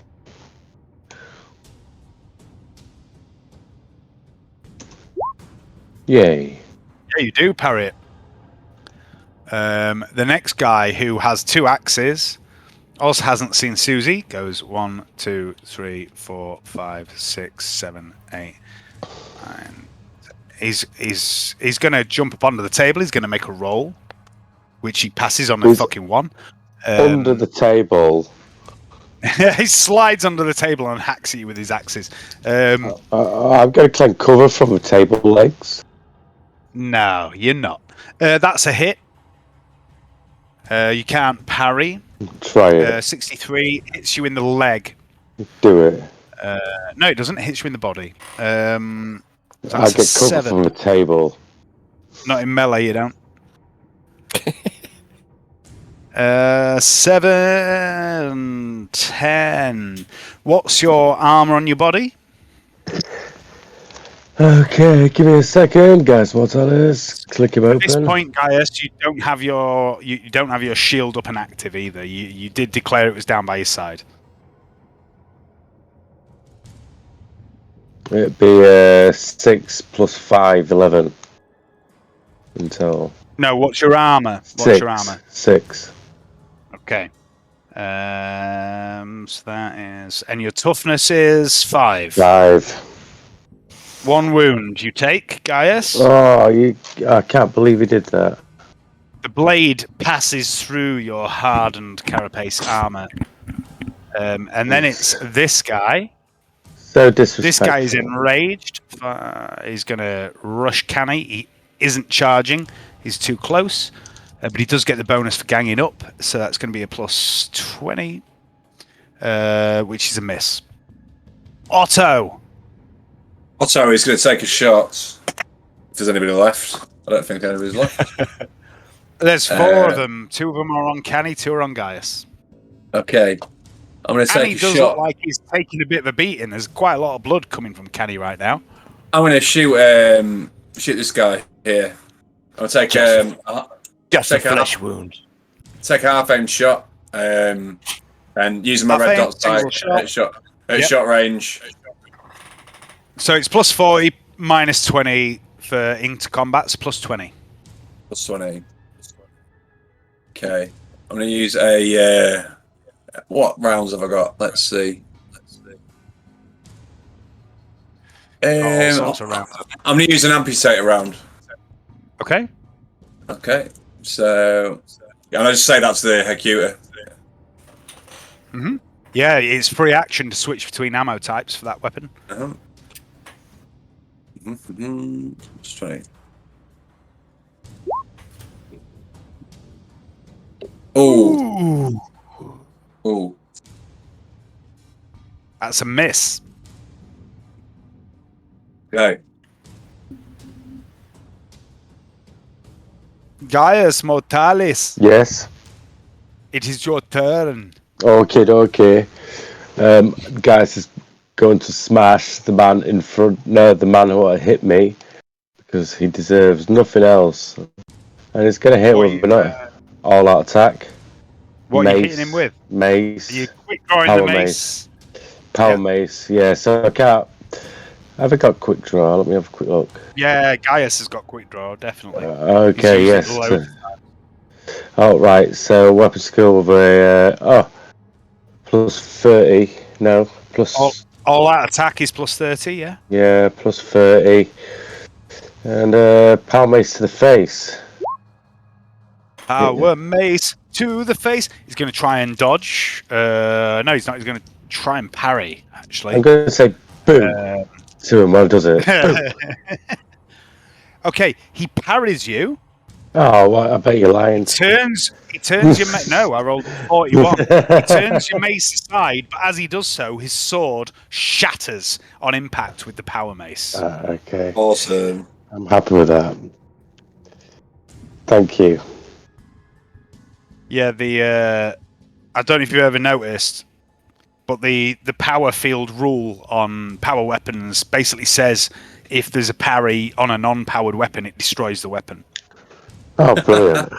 Horrific. Absolutely horrific against these. So he's now not got that sword, but these guys are all covered with various blades, so he still has other weapons, but you do get the impression that that weapon was his best. What's his favourite? Yes, it was his favourite blade. Just spoiler alert, none of the other weapons are mono weapons. It was only that one. Trantia, Alan. Okay, I can't see it because of dynamic lighting at the minute, so what I'd like to do is... 1 second. There you go. Okay. Yeah, so she has... There are doors at both ends of this container. The one that she's near was just the easy one to get in and out of because, there's ground beneath it. The other one is about 10 foot up in the air. Oh, she's quite slow. Okay, I'm going to have to run her into position. I'd like to kind of run her to the end of this door and open it so I can see for next turn. Yep, no problem. Okay. Hayden, it's Suzi Suzuki. Okay, Suzuki, here we go. She's down here. Everybody didn't see her, so let's just check out her agility. She's quick. Ish. Agility 40, so yes, it's 12 charging it. 1, 2, 3, 4, 5, 6, 7, 8, 9, 10, 11, 12. No, shit. Oh, wait a second, I have it the other way. 1, 2, 3, 4, 5, 6, 7, 8, 9, 10. Yes, I do. Just going to charge direct route into these guys. Okay. Give me a charge, plus 20. She's going to attack the guy what parried. Yep, the one to your northwest, sorry. Mm-hmm.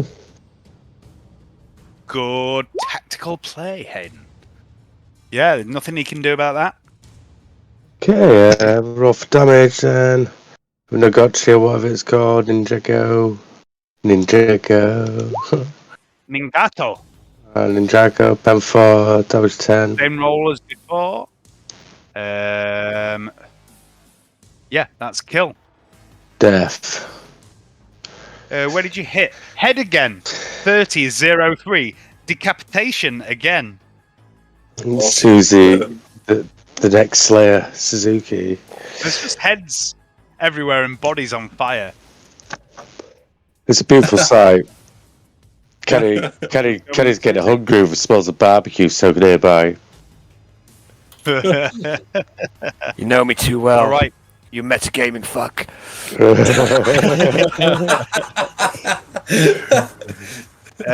Plus 20 for this guy as he attacks Canni. 80 is a miss. It's Canni's turn.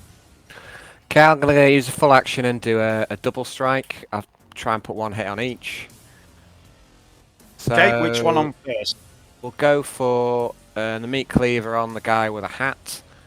And go for the meat hook on the guy with the turban and the mustache. Okay. Good descriptions. Okay, so we shall start with... So it's minus 10, which it's not a single strike, so it's minus 10, but then the weapon has a plus 15, so it's plus 5 on the meat cleaver. Yep. Uh-huh. Just a hit. And then it's... That's a dodge, Al. Sorry. It's alright. And then, can't be helped. And then we shall use a meat hook, which I think is at plus 10. So it's a straight roll. Yep. On Mr. Turban. Yeah. It's a hit. Oh fucking hell! You know, honest, I'm sorry. I'm sorry, Al. I rolled a 0-5 and a 0-4 on their dodges. It's all good, man. I'm so sorry. You don't need to apologise. I'm so sorry. I feel bad. I'm a friendly GM, honest. This guy over here, Suzi, sees his friend die and turns and attacks Suzi. +10. That's a hit on Suzi in the body. Civil dodge. Go for it. My first ever double strike. Yeah. Awesome. It is a good skill. It has its moments. Denied utterly. If it hadn't been for the dodge. By the killer GM. Sorry. I'm so sorry. Don't make me feel bad. You're the killer GM. You don't believe anything I say. The arms race begins again. I'm gonna kill off more players than you. But, What's Susie's armor on her body, please? You're not safe in my game. I know. We've been Six. in your showers. We've been in your showers, Hayden. 6. Oh no, 4 on a body and 6 on her arms. You have been in my showers, haven't you? Yeah, she's got that mesh thing. What's the toughness? 3. Yeah, she takes 2 wounds.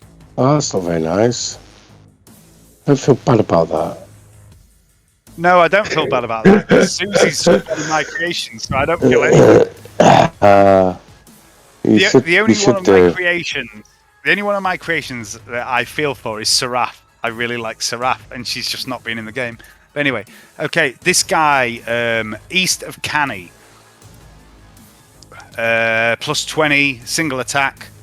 He's going to do a half aim, so +30. He gets 10 for ganging up. 78. That's a miss, I think. Yep. Otto. Okay, Otto is going to shoot at whoever's left. So I'll go for the same guy again. Yep.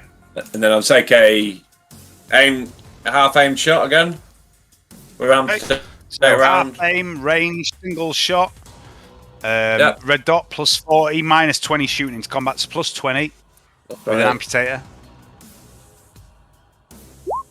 Yay! That's a hit. He can't dodge. He dodged Canni's attack. Okay. Roll damage. Damage. There you go. That's a hit in the arm. So that's a 10. No pen on it. That's his toughness because that. But you get amputator. Yeah. Which is +2 or 3. Yeah. Whichever it is, it doesn't matter. You blast an arm off at the shoulder. Is it his sword arm? Is it his sword arm? Blood. It's a. What did you roll? 34. So that's 43. Oh yeah. 43. It's his non-sword arm, actually. But you blast it off, and the blood sprays across Canni and across the other guy as well. Canni, some of it gets in your mouth. Nice. Unless you want to dodge it, Canni. Dodge the blood. Yeah. If you want, you can use your dodge. Why would you want to do that? Or it goes in your mouth. I'm fine with it, I think. Okay.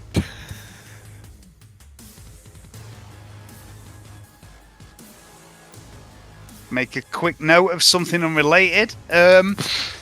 Definitely unrelated. It's Gaius Mortalis. I'll attack out this man.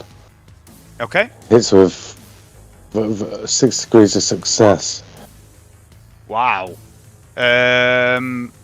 He dodged, or he tried to dodge Suzi. Roll damage. Okie dokie. Picking a pokey. Oh, I'm in Suzi Suzuki. Sorry, Suzi. Are you? I am. I still rolled a 3 though. Be? Okay, let's see. Power Mall. Agri pattern. No, not Rubens. Power Mall. Power Field. Let's all take a moment. to admire Susie. There she is. Hello. Hello. What a lady.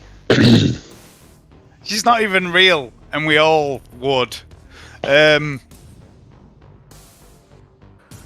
Yeah, fucking hell. 15 at 10-4. You smash this guy in the 66, square in the body, and the blow never slows down as you swing the power maul. And he ends up bent arched over the power maul, and you carry on. And you see blood burst from his back as his spine ruptures, and his body careens off and slashes into the toilets over here. Yeah. Trantia. This guy dead down these, presumably. Yeah, okay. I left him there because it was epic. Okay, very good. That he got slammed across the room. Okay, so Trantia will take a half aim with a death light and shoot Mr. Turban. Okay, so single shot range, half aim, red dot. Did you say as well? I don't know. Let me check. Oh no, I don't think it has a red dot. So single shot, No, it doesn't. range, aim, plus 30, into combat, plus 10. It's a miss. Okay. Miss Suzuki.